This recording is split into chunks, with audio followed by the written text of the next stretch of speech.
രോമാ T വിയുടെ എല്ലാ മാന്യ പ്രേക്ഷകർക്കും വേഗം വരുന്ന കർത്താവായ യേശു ക്രിസ്തുവിൻ്റെ ധന്യതിര നാമത്തിൽ വന്ദനത്തെയും സ്വാഗതത്തെയും അറിയിക്കുന്നു. അനുഗ്രഹീതവും മനോഹരവുമായ നല്ല നിമിഷങ്ങൾക്കായി, നല്ല ദിവസത്തിനായി ഞാൻ കർത്താവിന് സ്തോത്രം ചെയ്യുന്നു. ഇന്ന് അരോമാ ടി വിയുടെ പ്രേക്ഷകരോടൊപ്പം അനുഗ്രഹിക്കപ്പെട്ട ജീവിതാനുഭവം, ദൈവം നടത്തിയ അത്ഭുതകരമായ വഴികളെയും കുറിച്ച് പങ്കുവയ്ക്കേണ്ടതിന് നമ്മുടെ ക്ഷണം സ്വീകരിച്ച് ഇന്ന് ജോയിൻ ചെയ്തിരിക്കുന്നത് കർത്താവിൻ്റെ വിലപ്പെട്ട ദാസൻ പ്രിയ സുനിൽ കുമാർ അവറുകളാണ്. ഉത്തർപ്രദേശിൽ ഗാസിയാബാദിൽ പാർത്തുകൊണ്ട് കർത്താവിൻ്റെ ശ്രേഷ്ഠമുള്ള ശുശ്രൂഷ ചെയ്യുവാൻ ദൈവം ഉപയോഗിച്ചുകൊണ്ടിരിക്കുന്ന അനുഗ്രഹീതനായ ദൈവദാസൻ്റെ ഒരുപാട് അനുഭവങ്ങളും ഓർമ്മകളും പ്രേക്ഷകരോടൊപ്പം പങ്കുവയ്ക്കുന്നു. ഒരു ഹൈന്ദവ കുടുംബത്തിൽ ജനിച്ച് വളർത്തപ്പെട്ട് ഈശ്വര ഭക്തനായിരുന്ന പ്രിയ സുനിൽകുമാർ ദൈവം കർത്താവിൻ്റെ ദാസനായി തന്നെ ഒരുക്കിയെടുത്തതായ അത്ഭുതകരമായ ഒരു സാക്ഷ്യം നാം കേൾക്കാൻ പോവുകയാണ്. യഹോവ നല്ലവനെന്ന് രുചിച്ചറിയുവാൻ ഇടയായിത്തീർന്ന അദ്ദേഹത്തിൻ്റെ അനുഭവങ്ങൾ സവിസ്തരമായി പ്രിയപ്പെട്ടവരോടൊപ്പം പങ്കുവയ്ക്കുന്നു. അതുകൊണ്ട് തന്നെ ഈ സാക്ഷ്യത്തിൻ്റെ ആദ്യ അവസാനം പ്രേക്ഷകരെ തീർച്ചയായിട്ടും സ്വാധീനിക്കുവാൻ, സ്പർശിക്കുവാൻ, നിങ്ങളെ ആത്മീയ കണ്ണുകളെ തുറക്കുവാൻ, കർത്താവിലേക്ക് അടുപ്പിക്കുവാൻ, അതിലൂടെ ദൈവനാമം മഹിമപ്പെടുവാൻ മുഖാന്തരമായി തീരുമെന്ന് തന്നെ ഞാൻ പൂർണ്ണമായി വിശ്വസിക്കുക. ദൈവസന്നിധിയിൽ നമുക്കവർക്കും പ്രാർത്ഥനയോട് സ്കിപ്പ് ചെയ്യാതെ കാണുവാൻ, കേൾക്കുവാൻ കർത്താവ് കൃപ ചെയ്യട്ടെ എന്ന് ഈ തരുണത്തിൽ ഞാൻ ഓർപ്പിക്കുന്നു. നിങ്ങളുടെ വിലയേറിയ അഭിപ്രായങ്ങളും നിർദ്ദേശങ്ങളും കമൻറ്റ് ബോക്സിൽ രേഖപ്പെടുത്താവുന്നതാണ്. അതുപോലെ തന്നെ നിങ്ങളുടെ പ്രാർത്ഥനാ വിഷയങ്ങൾ സ്ക്രീനിൽ കാണുന്ന വാട്സപ്പ് നമ്പറിൽ ഞങ്ങളെ അറിയിക്കാവുന്നതാണ്. എല്ലാ തിങ്കളാഴ്ചയും രാത്രി 9 മണി മുതൽ അരോമാ ടി വിയുടെ ശ്രോതാക്കൾക്ക് വേണ്ടി വിശേഷിയാൽ പ്രാർത്ഥന നടന്നു വരുന്നു. നിങ്ങൾക്കും അതിൽ സംബന്ധിക്കാം. തുടർന്ന് നമ്മോട് സംസാരിക്കുന്നതിനായി കർത്താവിൻ്റെ ദാസൻ പ്രിയ സുനിൽ കുമാർ അവറുകളെ തികഞ്ഞ സ്നേഹത്തോടും ആദരവോടുകൂടി അരോമാ ടി വിയുടെ പ്രേക്ഷകരോടൊപ്പം സമയം ചിലവഴിക്കുന്നതിനായിട്ട് ഞങ്ങൾ സ്വാഗതം ചെയ്തുകൊള്ളുന്നു. കർത്താവായ യേശു ക്രിസ്തുവിന്റെ നാമത്തിലുള്ള സ്നേഹവന്ദനത്തെ അറിയിക്കുന്നു. ഏകനായി മഹാത്ഭുതങ്ങളെ പ്രവർത്തിക്കുന്ന കർത്താവായ യേശു ക്രിസ്തുവിന്റെ നാമത്തിൽ അരോമാ ടി വിക്കും എന്നെ കേൾക്കുന്ന എല്ലാവർക്കും യേശു ക്രിസ്തു സ്നേഹവന്ദനത്തെ അറിയിക്കുകയാണ്. എൻ്റെ പേര് സുനിൽ കുമാർ എന്നാണ്. എൻ്റെ നാട് ആലപ്പുഴയിൽ ചേർത്തല മരത്തൂർവട്ടം എന്ന് പറയുന്ന സ്ഥലത്താണ് ഞാൻ ജനിച്ച് വളർന്നത്. എൻ്റെ മാതാപിതാക്കള് നാരായണൻ നായർ, രാധാമണി. ഞാനൊരു ഹൈന്ദവ കുടുംബത്തിൽ ജനിച്ചു വളരാൻ ദൈവം ഭാഗ്യം തന്നു. എനിക്ക് 2 സഹോദരിമാരാണുള്ളത്. മൂത്ത സഹോദരി ശ്രീദേവി, അവർ കുടുംബമായി അവർ അയർലൻഡിൽ താമസിക്കുന്നു. 2 മക്കളുണ്ട്.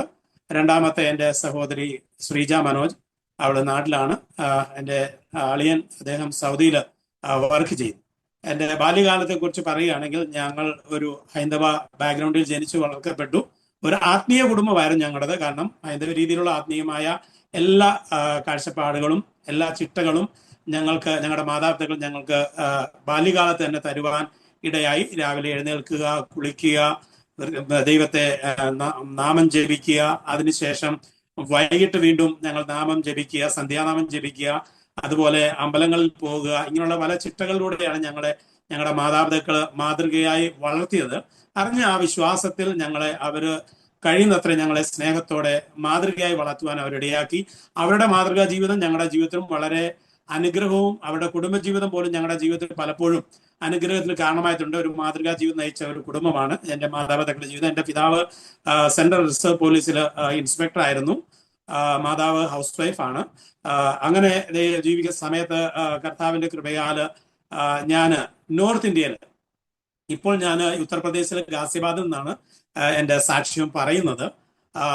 ഞാൻ ഉത്തർപ്രദേശിൽ കടന്നു വരാനുള്ള കാര്യം എന്ന് പറഞ്ഞാൽ, എൻ്റെ അച്ഛൻ്റെ പെങ്ങളുടെ മകളെ ഡൽഹിയിൽ ഒരു ജോലിക്ക് വേണ്ടി വരാൻ അച്ഛൻ വിളിച്ചപ്പോൾ ഞാൻ എൻ്റെ പിതാവിനോട് പോലും പറയാതെയാണ് എൻ്റെ അച്ഛൻ്റെ പെങ്ങളുടെ മകളുടെ കൂടെ കടന്ന് ഡൽഹിയിൽ വരേണ്ടി, അത് ഡൽഹി കാണണമെന്നുള്ള വലിയ ആഗ്രഹത്തോടെ കടന്നു വന്നത്. എൻ്റെ വിദ്യാഭ്യാസം പറയുന്നത്, ഞാൻ ഹൈസ്കൂൾ കംപ്ലീറ്റ് ചെയ്ത് ഞാൻ IT, നമ്മുടെ കളർകോട് ആലപ്പുഴ ഇൻസ്റ്റിറ്റ്യൂട്ടിൽ IT പഠിക്കാൻ ദൈവം എന്നെ ഇടയാക്കി. അവിടെ ഞാൻ മെക്കാനിക്കൽ റേഡിയോ ആൻഡ് ടെലിവിഷന്റെ കോഴ്സ് കംപ്ലീറ്റ് ചെയ്ത് അങ്ങനെയാണ് ഞാൻ ഡൽഹിയിലേക്ക് കടന്നു വരുവാൻ ഇടയായത്. അങ്ങനെ ഡൽഹിയിൽ ഞാൻ താമസിക്കുന്ന സമയത്ത് എനിക്ക് എൻ്റെ ഒരു കൂട്ടുകാരനുണ്ടായിരുന്നു. ആ കൂട്ടുകാരൻ്റെ പേര് ഷിബു ജോർജ് എന്നാണ്. ഞങ്ങൾ രണ്ടുപേരും പരിചയപ്പെടേണ്ടിയായി. ഞങ്ങളുടെ ജീവിതം എന്ന് പറഞ്ഞാൽ, ഞങ്ങൾ രാവിലെ സൺഡേ ദിവസം ഞങ്ങൾക്ക് അവധി ലഭിക്കുന്ന സമയത്ത് ഞങ്ങൾ രാവിലെ ഇറങ്ങി ആദ്യം ഞങ്ങൾ RK പുരം പുറത്ത് അയ്യപ്പൻ്റെ ഒരു അമ്പലമുണ്ട്. ഞങ്ങൾ രണ്ടുപേരും അയ്യപ്പൻ്റെ അമ്പലത്തിൽ പോവുക. അവിടെ ഞങ്ങൾ തൊഴുതിട്ട് അതിനുശേഷം തിരിച്ച് അർക്കപ്പൂർ തന്നെ വീണ്ടും RC-ക്കാരുടെ ഒരു പള്ളിയുണ്ട്. അവിടെ ഞങ്ങൾ അവന്റെ കൂടെ കുർബാന കൂടുവാൻ വേണ്ടി ഞങ്ങൾ അങ്ങനെയാണ് ഞങ്ങളുടെ ജീവിതം ആരംഭിച്ചത്. അന്ന് ഞങ്ങൾക്ക് രണ്ടുപേർക്കും എല്ലാ ദൈവങ്ങളും ഒരുപോലെ കണ്ട് വരുന്ന ഒരു അനുഭവമായിരുന്നു ഞങ്ങളുടേത്. എല്ലാ ദൈവങ്ങളും ഒരുപോലെ, കാരണം നമ്മൾ അങ്ങനെയാണ് എല്ലാവരെയും ബഹുമാനിക്കാൻ ഞങ്ങളുടെ കുടുംബം ഞങ്ങളെ പഠിപ്പിച്ചു. അത് ഹിന്ദു ആണേലും മുസ്ലിം ആണേലും ക്രിസ്ത്യൻ ആണേലും എല്ലാവരെയും ബഹുമാനിക്കുകയും എല്ലാവരെയും ആദരിക്കുകയും എല്ലാവരും റെസ്പെക്ട് ചെയ്യാൻ പഠിപ്പിച്ച ഒരു കുടുംബം ഞങ്ങളുടെ. കാരണം എൻ്റെ ഫാദർ സെൻട്രൽ പോലീസ് മിലിറ്ററിയിലായിരുന്നതുകൊണ്ട് അവർ അങ്ങനെ ഒരു കൂട്ടത്തിൽ നിന്നുകൊണ്ട് ഞങ്ങളെ എല്ലാവരെയും ബഹുമാനിക്കാൻ ആദരിക്കാൻ പഠിപ്പിച്ചു. ആ സമയങ്ങളിൽ ഞങ്ങളുടെ കുടുംബത്തിൽ ഞങ്ങൾ അച്ഛന്റെ പ്രായമുള്ളവരെ പോലും നമ്മൾ അന്ന് പേരിലാണ് വിളിച്ചുകൊണ്ടിരുന്നത്. കാരണം ഞങ്ങളെ ആ രീതിയിലാണ് ഞങ്ങളെ അവിടെ ട്രീറ്റ് ചെയ്തുകൊണ്ടിരുന്നത്. ആ ഒരു സമൂഹത്തിൽ നിന്ന് കർത്താവിനെ അറിയുവാൻ ദൈവം എനിക്ക് ഭാഗ്യം ലഭിച്ചു. അങ്ങനെ ഞാൻ ഡൽഹിയിൽ കടന്നു വന്നു. അപ്പോഴൊന്നും ദൈവത്തെ അറിയുവാൻ എനിക്ക് മുഖാന്തരം ഒരുങ്ങിയില്ല. ഞങ്ങൾ അതിനുശേഷം ഏകദേശം 8 വർഷത്തോളം, ഞാൻ 90ലാണ് ഞാൻ ഡൽഹിയിൽ എത്തുന്നത്. അതിനുശേഷം 97 ഞാൻ ഗാസിയാബാദ് എന്ന് പറയുന്നത്, ഉത്തർപ്രദേശിലെ ഗാസിയാബാദ് എന്ന് പറഞ്ഞ ഏറ്റവും ക്രിമിനൽ സിറ്റിയാണ്. ആ സിറ്റിയിൽ ഞങ്ങൾ ഇവിടെ ഷിഫ്റ്റ് ചെയ്യാനിടയായി ഞങ്ങളുടെ താമസം. അങ്ങനെ ഷിഫ്റ്റ് ചെയ്യാൻ ഇടയായ സമയത്ത് ഞങ്ങൾ ഇങ്ങനെ പുറത്ത് നിൽക്കുന്ന സമയത്താണ് ഞങ്ങൾ വിചാരിച്ചു കർത്താവെ നോർത്ത് ഇന്ത്യയിൽ കടന്നു വന്നു. അന്ന് കർത്താവിനെ അറിയത്തില്ല കേട്ടോ. ഞാൻ കർത്താവിനെ അറിയുമെന്ന് പറഞ്ഞാലും ഞാൻ എൻ്റെ വിശ്വാസം നിൽക്കുന്ന സമയമാണ്. ഞങ്ങൾ ഇവിടെ അയ്യപ്പൻ അമ്പലം, ഗുരുവായൂർ മയൂറുകാർ ഗുരുവായൂർ അമ്പലം, ഇവിടെ എല്ലാം ഞങ്ങൾ പോയി ആരാധിക്കുന്ന ഒരു സമയമാണ്. ആ സമയത്ത് ഇന്ന് കർത്താവ് ഇവിടെ വന്നു. ഒരു മലയാളികളൊന്നും കാണാൻ കഴിയും. നോർത്ത് ഇന്ത്യയിലെ UP എന്ന് പറയുന്ന ഉത്തർപ്രദേശിൽ കടന്നു. ഇവിടെ ക്രിമിനൽ സിറ്റിയാണ്. എല്ലാവരും പറയും അവിടെ നിങ്ങൾ UP-യിൽ ഗാസിയാബാദിൽ പോകാൻ പാടില്ല. കാരണം ഗാസിയാബാദ് ആ സമയം ഞങ്ങൾ വരുന്ന സമയങ്ങളിൽ ഗാസിയാബാദ് വളരെ ഒരു ക്രിട്ടിക്കൽ കണ്ടീഷനുള്ള അവസ്ഥയാണ്. കാരണം ഒന്ന് പറഞ്ഞ രണ്ടാമൻ ഇവിടെ വെടിവെക്കുന്ന ഒരു അനുഭവമാണ്. എല്ലാവരും ഭയങ്കര ചൂടും നേതാക്കന്മാരും ഗുണ്ടകളും നിറഞ്ഞൊരു ഞങ്ങൾ ആ ഒരു അവസ്ഥയിൽ എല്ലാവരും നമ്മൾ ചോദിച്ചു, നിങ്ങൾ ഈ ഗാസിയാബാദിൽ എന്തിനാ പോകുന്നത് ചോദിച്ചു. നമുക്കറിയത്തില്ല. അന്ന് എന്റെ കൂടെ ജോലി ചെയ്ത ഒരു സഹോദരൻ പറഞ്ഞു, ഡൽഹിയിൽ ഇത്രയും കൺജഷനാണ്, ട്രാഫിക്കാണ്, പൊല്യൂഷനാണ്. ഗാസിയാബാദിൽ ഞാൻ താമസിക്കുന്ന അടുത്ത് വന്ന് അവിടെ പൊല്യൂഷൻ ഒന്നുമില്ല, നിങ്ങൾക്ക് ഈസി ആയിട്ട് വില കുറഞ്ഞ രീതിയിൽ നിങ്ങൾക്ക് റൂമൊക്കെ കിട്ടും എന്നൊക്കെ പറഞ്ഞ് അങ്ങനെ ഞങ്ങൾ ഗാസിയാബാദിൽ കടന്നു വരുവാൻ ഇടയായത്.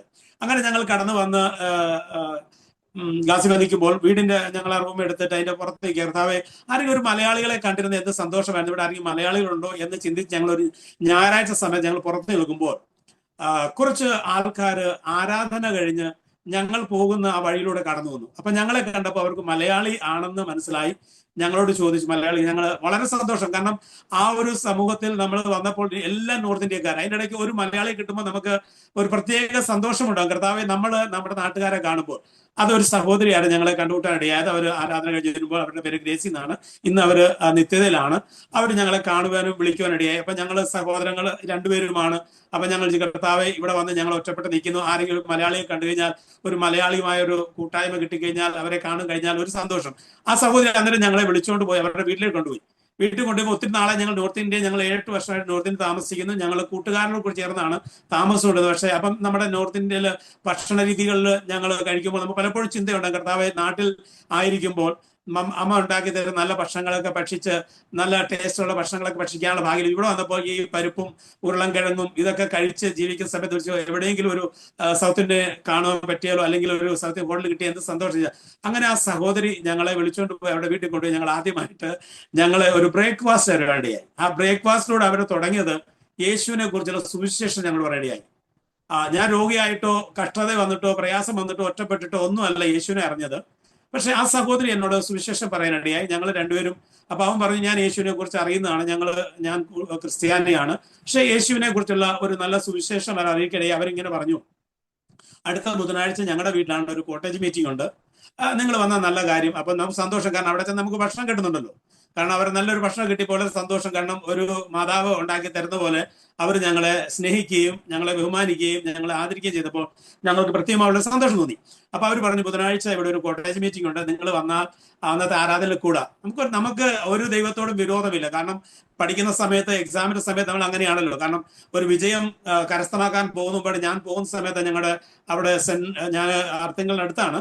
ഞങ്ങൾ എന്ത് ചെയ്യും, ഞങ്ങൾ ആ പോകുന്ന വഴിക്ക് കാണുന്ന പള്ളിയിൽ ദൈവത്തോട് വരും, ദൈവമേ ഇന്നത്തെ പരീക്ഷയിൽ എന്നെ സഹായിക്കണമേ, ഞാൻ ഒരു വിജയം തരും, എന്നെ സഹായിക്കണം. ഞങ്ങൾ എന്തെങ്കിലും ഒരു ഓഫറിങ് ഇടും. അതിനങ്ങോട്ട് മാറി ഞാൻ അമ്പലപ്പുഴയിൽ എൻ്റെ അമ്മ വീടാണ്. അവിടെ ഞാൻ പഠിക്കുന്ന സമയത്ത് എൻ്റെ അച്ഛൻ മിലിറ്ററിയിലായിരുന്നുകൊണ്ട് പലപ്പോഴും അമ്മയ്ക്ക് അച്ഛൻ്റെ കൂടെ യാത്ര ചെയ്യേണ്ടി വന്ന സമയത്ത് ഞാൻ എൻ്റെ വിദ്യാഭ്യാസത്തിന്റെ കുറച്ച് ഭാഗങ്ങൾ അമ്പലപ്പുഴയിൽ കാക്കാട് സ്കൂളിൽ ഞാൻ പഠിപ്പാടിയായി. അവിടെ മുഴുവനും മുസ്ലിംസാണ് ഉള്ളത്. അപ്പം മുസ്ലിം സഹോദരങ്ങളുമായി എനിക്ക് അവരുമായിട്ടൊരു ബന്ധമുണ്ട്. അപ്പം എന്തെങ്കിലും പ്രാർത്ഥന വിഷയം വരുമ്പോൾ ഞാൻ അവിടെ ചെന്ന് പള്ളിയിലും പറയും, അല്ലാഹു എന്നെ സഹായിക്കണമേ, ഈ എക്സാമിൽ എന്നെ എനിക്കൊരു നല്ല വിജയം തരണമായിരിക്കും. അതുപോലെ അമ്പലത്തിലും പോയി നമ്മൾ പ്രാർത്ഥിക്കുന്നത്, ദൈവമേ എന്നെ ഇന്നത്തെ പരീക്ഷയിൽ നന്നായിട്ടൊരു വിജയം തരണം. നമുക്ക് ദൈവവുമായി നമുക്ക് പ്രത്യേകമായി നമ്മൾ അവരെ വേർതിരിച്ച് കാണുവാൻ ഞങ്ങളെ പഠിപ്പിച്ചിട്ടില്ലാത്തത് കൊണ്ട് ഞങ്ങൾ ആ ഒരു ഘട്ടത്തിലാണ് പോകുന്നത്. അപ്പം അവര് അന്ന് പ്രാർത്ഥനയ്ക്ക് വിളിച്ചപ്പോൾ ഞങ്ങൾക്ക് ഒന്നും മടി തോന്നിയില്ല. ഒന്നാമത്തെ കാര്യം, അവിടെ ചെന്നാൽ പറഞ്ഞു, നിങ്ങൾ ഭക്ഷണമൊന്നും വയ്ക്കണ്ട, ഇന്ന് വൈകിട്ട് ഞങ്ങളുടെ ഇവിടെ ഭക്ഷണം. അപ്പം ഒന്ന് കേട്ടപ്പോൾ സന്തോഷം. കർത്താവേ, പ്രാർത്ഥനയുടെ പേരിൽ പോയി കഴിഞ്ഞാൽ ഒരു ഭക്ഷണമെങ്കിലും കിട്ടുമല്ലോ. കാരണം ഒരു മലയാളിയുടെ കയ്യിൽ നിന്ന്, മലയാളിയുടെ വീട്ടിൽ നിന്ന് നമുക്ക് ഒരു പ്രത്യേക സന്തോഷമാണ്. അപ്പം ആ രീതിയിൽ ഞങ്ങൾ അവിടെ കടന്നുപോയി. അവിടെ മീറ്റിങ്ങിൽ അന്ന് ദൈവദാസൻ സംസാരിക്കുമ്പോൾ ഞാൻ 27 വർഷക്കാലം ഞങ്ങള് ശ്രീ ധന്വന്തരി ക്ഷേത്രം മരത്തോരോട്ടം എല്ലാവരും അറിയുന്ന ഒരു പ്രസിദ്ധമായ ക്ഷേത്രമാണ്. ഞങ്ങൾ ആ കരയോഗത്തിലാണ്, അതിന്റെ ബന്ധപ്പെട്ടാണ് ഞാൻ അവിടെ ജീവിച്ചുകൊണ്ടിരുന്നത്. ഞങ്ങളുടെ ഉത്സവങ്ങൾ നടക്കുമ്പോഴെല്ലാം ഞാൻ പൂർണ്ണമായി ആ അമ്പലത്തിൽ ഞങ്ങൾ 7 ദിവസവും ഞങ്ങൾ അതിന്റെ കാര്യങ്ങൾക്കെല്ലാം ക്രമീകരണത്തിൽ ഞങ്ങളുടെ കുടുംബവും ഉൾപ്പെട്ട് കിടക്കുന്ന ഒരു കുടുംബമായിരുന്നു. അപ്പം ആ ഒരു സന്ദർഭത്തിൽ ജീവിച്ചിരിക്കുന്ന ഞങ്ങള് ഇവിടെ വന്നപ്പോൾ ദൈവത്തിന്റെ ദാസൻ ഒരു വചനം എന്നോട് പറയാനിടയായി.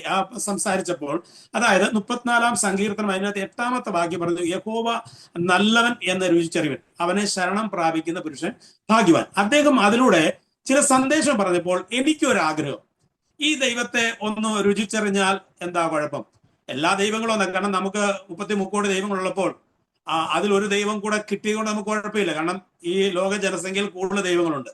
എന്നാൽ ഒരു ദൈവത്തെ കൂടെ നമുക്ക് കൂട്ടിച്ചേർക്കുന്നുണ്ടോ, അത് ചോദിക്കുന്നുണ്ട്, വിരോധമില്ല എന്ന് ഞാൻ പ്രതീക്ഷിച്ച് അന്ന് ആ പ്രാർത്ഥന ഇരുന്നപ്പോൾ അദ്ദേഹം ദൈവത്തിന്റെ വചനത്തിൽ ആഴമായ കാര്യങ്ങൾ സംസാരിക്കുമ്പോൾ ദൈവത്തെ രുചിച്ച് അറിയുന്ന ഒരു അനുഭവത്തെ കുറിച്ച് പറയടിയായി. ആ അനുഭവത്തിൽ ഞാൻ എന്നെ തന്നെ സമർപ്പിച്ചു പറഞ്ഞു, കർത്താവേ, എനിക്ക് അങ്ങേ ഒന്ന് രുചിച്ചറിയാൻ ഒരു ഭാഗ്യം തന്നാൽ നല്ലതായിരുന്നു, അങ്ങേ ഒന്ന് രുചിച്ച് എനിക്ക് അറിയണം. അങ്ങനെ ഞാൻ പ്രാർത്ഥനയിലിരുന്നു. അന്നത്തെ ആ മീറ്റിങ്ങിൽ എൻ്റെ ജീവിതത്തിൽ ഞാൻ പറയുകയാണെങ്കിൽ 27 വർഷം ഞാൻ എൻ്റെ ജീവിതം ജീവിച്ചിട്ട് ലഭിക്കാത്ത ഒരു ആത്മീയ സന്തോഷം ആ 1.5 മണിക്കൂറുള്ള പ്രാർത്ഥന എനിക്ക് ലഭിച്ചു. അപ്പൊ ഞാൻ വിചാരിച്ചു, ദൈവമേ, ഒരു പ്രത്യേക ഒരു ആനന്ദം ഇതിനകത്തുണ്ടല്ലോ. കാരണം ഞങ്ങൾ ആരാധിക്കുമ്പോൾ പ്രാർത്ഥിക്കുമ്പോൾ ഞാൻ ഈ നോർത്ത് ഇന്ത്യയിൽ കടന്നു വരുമ്പോൾ, ഞാനൊരു കൃഷ്ണഭക്തനായതുകൊണ്ട് ഞാൻ അവിടുന്ന് കടന്നു വരുമ്പോൾ ഞാൻ ചന്ദനം അമ്പലത്തിൽ നിന്ന് മേടിച്ചു കൊണ്ടുവന്നിരുന്നു. എൻ്റെ കൂടെ ഒരു കൃഷ്ണന്റെ ഫോട്ടോ ഉണ്ടായിരുന്നു. ഞാനൊരു നിലകളും കൊണ്ടുവന്നിരുന്നു. ഞങ്ങൾ ഒരുമിച്ച് താമസിക്കുന്നുവെങ്കിലും എൻ്റെ കൂടെ താമസിക്കുന്ന സഹോദരൻ ക്രിസ്ത്യാനി ആണെങ്കിലും അദ്ദേഹം ക്രിസ്ത്യ രീതിയിലും ഞാൻ ഹൈന്ദവ രീതിയിലും ഞങ്ങളുടെ ജീവിതം നയിക്കുമ്പോൾ ഞങ്ങൾ പ്രാർത്ഥിക്കുമ്പോൾ ഒരു വിരോധം അങ്ങോട്ടും ഇങ്ങോട്ടും ഞങ്ങൾക്കില്ലായിരുന്നു. അപ്പം ആ ഒരു രീതിയിൽ ഞാൻ എൻ്റെ ദൈവത്തെയും കൊണ്ടാണ് ഇവിടെ വന്നത്. കാരണം ഞാൻ എന്നോട് പറഞ്ഞു, മോനെ, പോകുമ്പോൾ പ്രാർത്ഥന, നീ സന്ധ്യാനാമം ജപിക്കണം, രാവിലെ ദൈവത്തോട് പ്രാർത്ഥിക്കണം, അമ്പലത്തിൽ പോകണം, അതുപോലെ വൈകുന്നേരം 6 മണിയാകുമ്പം നിലവിളക്ക് കത്തിക്കണം. ഇതൊക്കെ പറഞ്ഞ് ഈ ചിട്ടകളെല്ലാം അന്നും ഇന്നും ഉണ്ടായിരുന്നു. ഞാൻ ഇവിടെ ജോലി സമയത്ത് ഞാൻ ഓർക്കും, ഞാൻ ജോലി ചെയ്യുന്ന കമ്പനിയിൽ ആദ്യത്തെ വ്യക്തി ഞാനാണ്. കാരണം അവിടെ എല്ലാവരും കുറിയോളം തൊടാറില്ല. പക്ഷെ ഞാൻ ഇവിടെ വന്ന അന്ന് മുതൽ നമ്മൾ ആ ഭക്തിയിൽ ജീവിച്ചതുകൊണ്ട് രാവിലെ എഴുന്നേച്ച് കുളിച്ച് കുറിയൊക്കെ തൊട്ട് പ്രാർത്ഥിച്ച് അങ്ങനെ പോകണമെന്ന്. കാരണം രാവിലെ എഴുന്നേച്ച് കഴിഞ്ഞാൽ ഞങ്ങളുടെ മാതാപിതാക്കൾ അമ്പലത്തിൽ കടന്നു പോകുന്ന ഒരു ചിട്ടയുണ്ടായിരുന്നു. അതിനുശേഷം ഞങ്ങൾ കടന്നു പോകും. അതിനുശേഷമാണ് ഞങ്ങൾക്ക് ഈ ബ്രേക്ക്ഫാസ്റ്റ് ആണെങ്കിലും ഞങ്ങൾ എന്തെങ്കിലും കഴിക്കുന്നതും കുടിക്കുന്നതൊക്കെ അങ്ങനെയാണ്. കാരണം രാവിലെ നമ്മുടെ ശരീരശുദ്ധി വരുത്തുകയും ദൈവത്തെ വിളിക്കുകയും ഇതൊക്കെ വേണം, ഒരു ചിട്ടപ്പാടിലാണ് ഞങ്ങളെ വളർത്തിയത്. ആ അനുഭവത്തിൽ ഞാൻ കടന്നു വരുമ്പോൾ ഞാനിങ്ങനെ ചന്ദനവും ഒരു ദൈവത്തെയും ഞാൻ കൂടെയാണ് കൊണ്ടുവന്നത്. കാരണം എനിക്കറിയത്തില്ലായിരുന്നു ആ സമയങ്ങളിൽ എൻ്റെ കൂടെ ഒരു ദൈവം ഉണ്ടെന്ന് എനിക്ക് അറിയാത്ത ഒരു കാലമായിരുന്നല്ലോ. അന്ന് ഞാൻ ചിന്തിച്ചു, ഞാൻ ഈ ദൈവത്തെ കൂടെ കൊണ്ടുവരികയും അതിനെ പ്രാർത്ഥിക്കുകയും, അതുപോലെ ഞാൻ ആ കമ്പനിയിൽ പോകുമ്പോൾ ഞാനായിരുന്നു ഒരു വ്യക്തി അവിടെ കമ്പനിയിൽ നല്ല രീതിയിൽ ചന്ദനം തേച്ച് അവിടെ ജോലി ചെയ്യുന്ന ഒരു വ്യക്തി ഞാനായിരുന്നു. കാരണം നമുക്ക് അന്നത്തെ അറിവ് അങ്ങനെയായിരുന്നു. അതനുസരിച്ച് നമ്മൾ അങ്ങനെ ജീവിച്ചു. അങ്ങനെ ജീവിക്കുന്ന സമയത്താണ് ഈ ദൈവത്തെ കണ്ടുമുട്ടുവാനുള്ള ഭാഗ്യം. ഞാൻ ഡൽഹി കാണാൻ വന്നാൽ ഞാൻ പറഞ്ഞല്ലോ, ഒരിക്കലും യേശുവിനെ കണ്ടുമുട്ടുമെന്ന് ഒരിക്കലും പഠിച്ചില്ല. കാരണം വെച്ചാൽ ഞങ്ങളുടെ ചുറ്റുപാടിൽ റോമൻ കത്തീഡ്രലിൽ ജോലി വിശ്വസിക്കുന്ന ഒത്തിരി കുടുംബങ്ങളുണ്ട്. ഞങ്ങളുടെ ചുറ്റുപാടിൽ 3-4 കുടുംബം ഈ RC വിശ്വാസത്തിൽ ഉള്ളവരാണ്. അവർ രാവിലെ ഞങ്ങൾ സൺഡേ ഞാൻ കാണാറുണ്ട്, രാവിലെ ഒരു 6-7 മണിയാകുമ്പോൾ എഴുന്നേച്ച്, അന്ന് ഇവരുടെ കയ്യിൽ വേദപുസ്തകമൊന്നും ഇവർ കൊണ്ടുപോകത്തില്ല. ഇവർ ഓടിപ്പോകുന്നത് കാണാം. തിരിച്ച് വൈകിട്ട് വരും. ഒരു 1-2 മണിക്കൂർ കഴിയുമ്പോൾ തിരിച്ചു വരും. അന്നേരം വരുമ്പോൾ അവരുടെ കയ്യിൽ ഒരു കെട്ടുണ്ടായിരിക്കും. അവരെന്തായത് നോൺ വെജ് മേടിച്ചുകൊണ്ട് വന്ന് കഴിക്കുക. അത് ഉച്ച കഴിഞ്ഞ് ഇവർ കുടിയും കലിയും കഴിഞ്ഞ് പിന്നെ ഭയങ്കര ബഹളം അവിടെ. ഇതൊക്കെ നമ്മൾ കണ്ടുകൊള്ളാം. നമുക്ക് യഥാർത്ഥ ദൈവത്തെക്കുറിച്ചൊന്നും അവരിൽ നിന്നും അറിയാനോ ഒന്നും ഭാഗ്യം ലഭിച്ചു. അതുപോലെ പെന്തക്കോസിനെ കുറിച്ചോ ഒന്നും ഞാൻ കേട്ടിട്ടില്ല. നോർത്ത് ഇന്ത്യ വരുന്നവരെ ഞാൻ പെന്തക്കോസ് എന്തുവാന്നോ മർത്തോമ എന്തുവാന്നോ ഈ RC എന്താണോ ഇതൊന്നും നമുക്ക് പ്രത്യേകമായ ഒന്നും എനിക്ക് തിരിച്ചറിവില്ലായിരുന്നു. അങ്ങനെ ഇവിടെ വന്ന് ആ കൂട്ടായ്മയിലാണ് ദൈവം എന്നോട് ഇടപെടുവാനിടയായത്. അതെന്റെ ജീവിതത്തിൽ ഒരു ആത്മസന്തോഷം ലഭിച്ചെന്ന് പറഞ്ഞു കഴിഞ്ഞാൽ, ഇതുവരെ ലഭിക്കാത്ത ഒരു ആത്മസന്തോഷം. എന്തോ എൻ്റെ ജീവിതം ഫ്രീ ആയതുപോലെയും എനിക്ക് എന്തോ ഒരു പ്രത്യാശയോ വിശ്വാസമോ അകത്ത് വന്നതുപോലെയുള്ള അനുഭവമാണ് എൻ്റെ ജീവിതത്തിൽ വന്നത്. ആ സാഹചര്യത്തിൽ ഞങ്ങൾ ജീവിച്ചു, മുന്നോട്ട് പോയി. ഞങ്ങളെ പിന്നെ ചർച്ചിൽ വരണമെന്ന് പറഞ്ഞു. ഞങ്ങൾ അങ്ങനെ ചർച്ചിൽ ആരാധനയ്ക്ക് പോകാനിടയായി. കാരണം നമുക്ക് ദൈവത്തോട് വിരോധമില്ലാത്ത, ഒരു ദൈവത്തോട് വിരോധമില്ലാത്ത ഒരു അനുഭവത്തിലാണ് ജീവിച്ചത്. ഞാൻ പറഞ്ഞല്ലോ, എന്നെ വളർത്തിക്കൊണ്ടുവന്ന ഒരു സമൂഹത്തിൽ എൻ്റെ കുടുംബം അങ്ങനെയായിരുന്നു. അത് ഒരു കഴിഞ്ഞ ജാതിയെന്നോ വലിയ ജാതിയെന്നോ ഒന്ന് ചെറുതെന്നോ കളറെന്നോ നിറമൊന്നും, കാരണം അച്ഛൻ അങ്ങനെ ഒരു കമ്മ്യൂണിറ്റിയിൽ ജോലി ചെയ്യുന്നത് കൊണ്ട് എല്ലാവരും ഒരുപോലെ കാണുന്ന ഒരു അനുഭവത്തെ വളർത്തിയത് കൊണ്ട്. പക്ഷെ നാട്ടിൽ ഞങ്ങള് ഞങ്ങളുടെ ജാതിയിൽ കുറഞ്ഞ ആൾക്കാരെന്ന് പറയുന്നവരെ ഞങ്ങൾ ഒരിക്കലും ചേട്ടാവെന്നോ അങ്കിളെന്നോ ആന്റി എന്നോ ചേച്ചിയെന്നോ അമ്മുമ്മയെന്നോ അപ്പനോ ഒന്നും വിളിക്കത്തില്ല. അവരെയൊക്കെ എൻ്റെ അമ്മമ്മയുടെ പ്രായമുള്ളവരെയും പേരിലാണ് വിളിച്ചുകൊണ്ടിരുന്നത്. ഞങ്ങളെ തമ്പ്രാന്മാരെന്നോ അല്ലെ ഇങ്ങനെ വിളിച്ച ഞങ്ങളെ അങ്ങനെ ഞങ്ങൾ കണ്ടിരിക്കുന്നത്. പക്ഷെ ഈ കർത്താവ് യേശുക്രിസ്തുവിൽ വന്നപ്പോഴാണ് എൻ്റെ ജീവിതത്തിൽ മാറ്റം ഉണ്ടായത്. കാരണം അന്നാ എനിക്ക് മനസ്സിലായത്, ദൈവം തൻ്റെ സ്വരൂപത്തിലും സാദൃശ്യത്തിലും മനുഷ്യനെ സൃഷ്ടിച്ചു.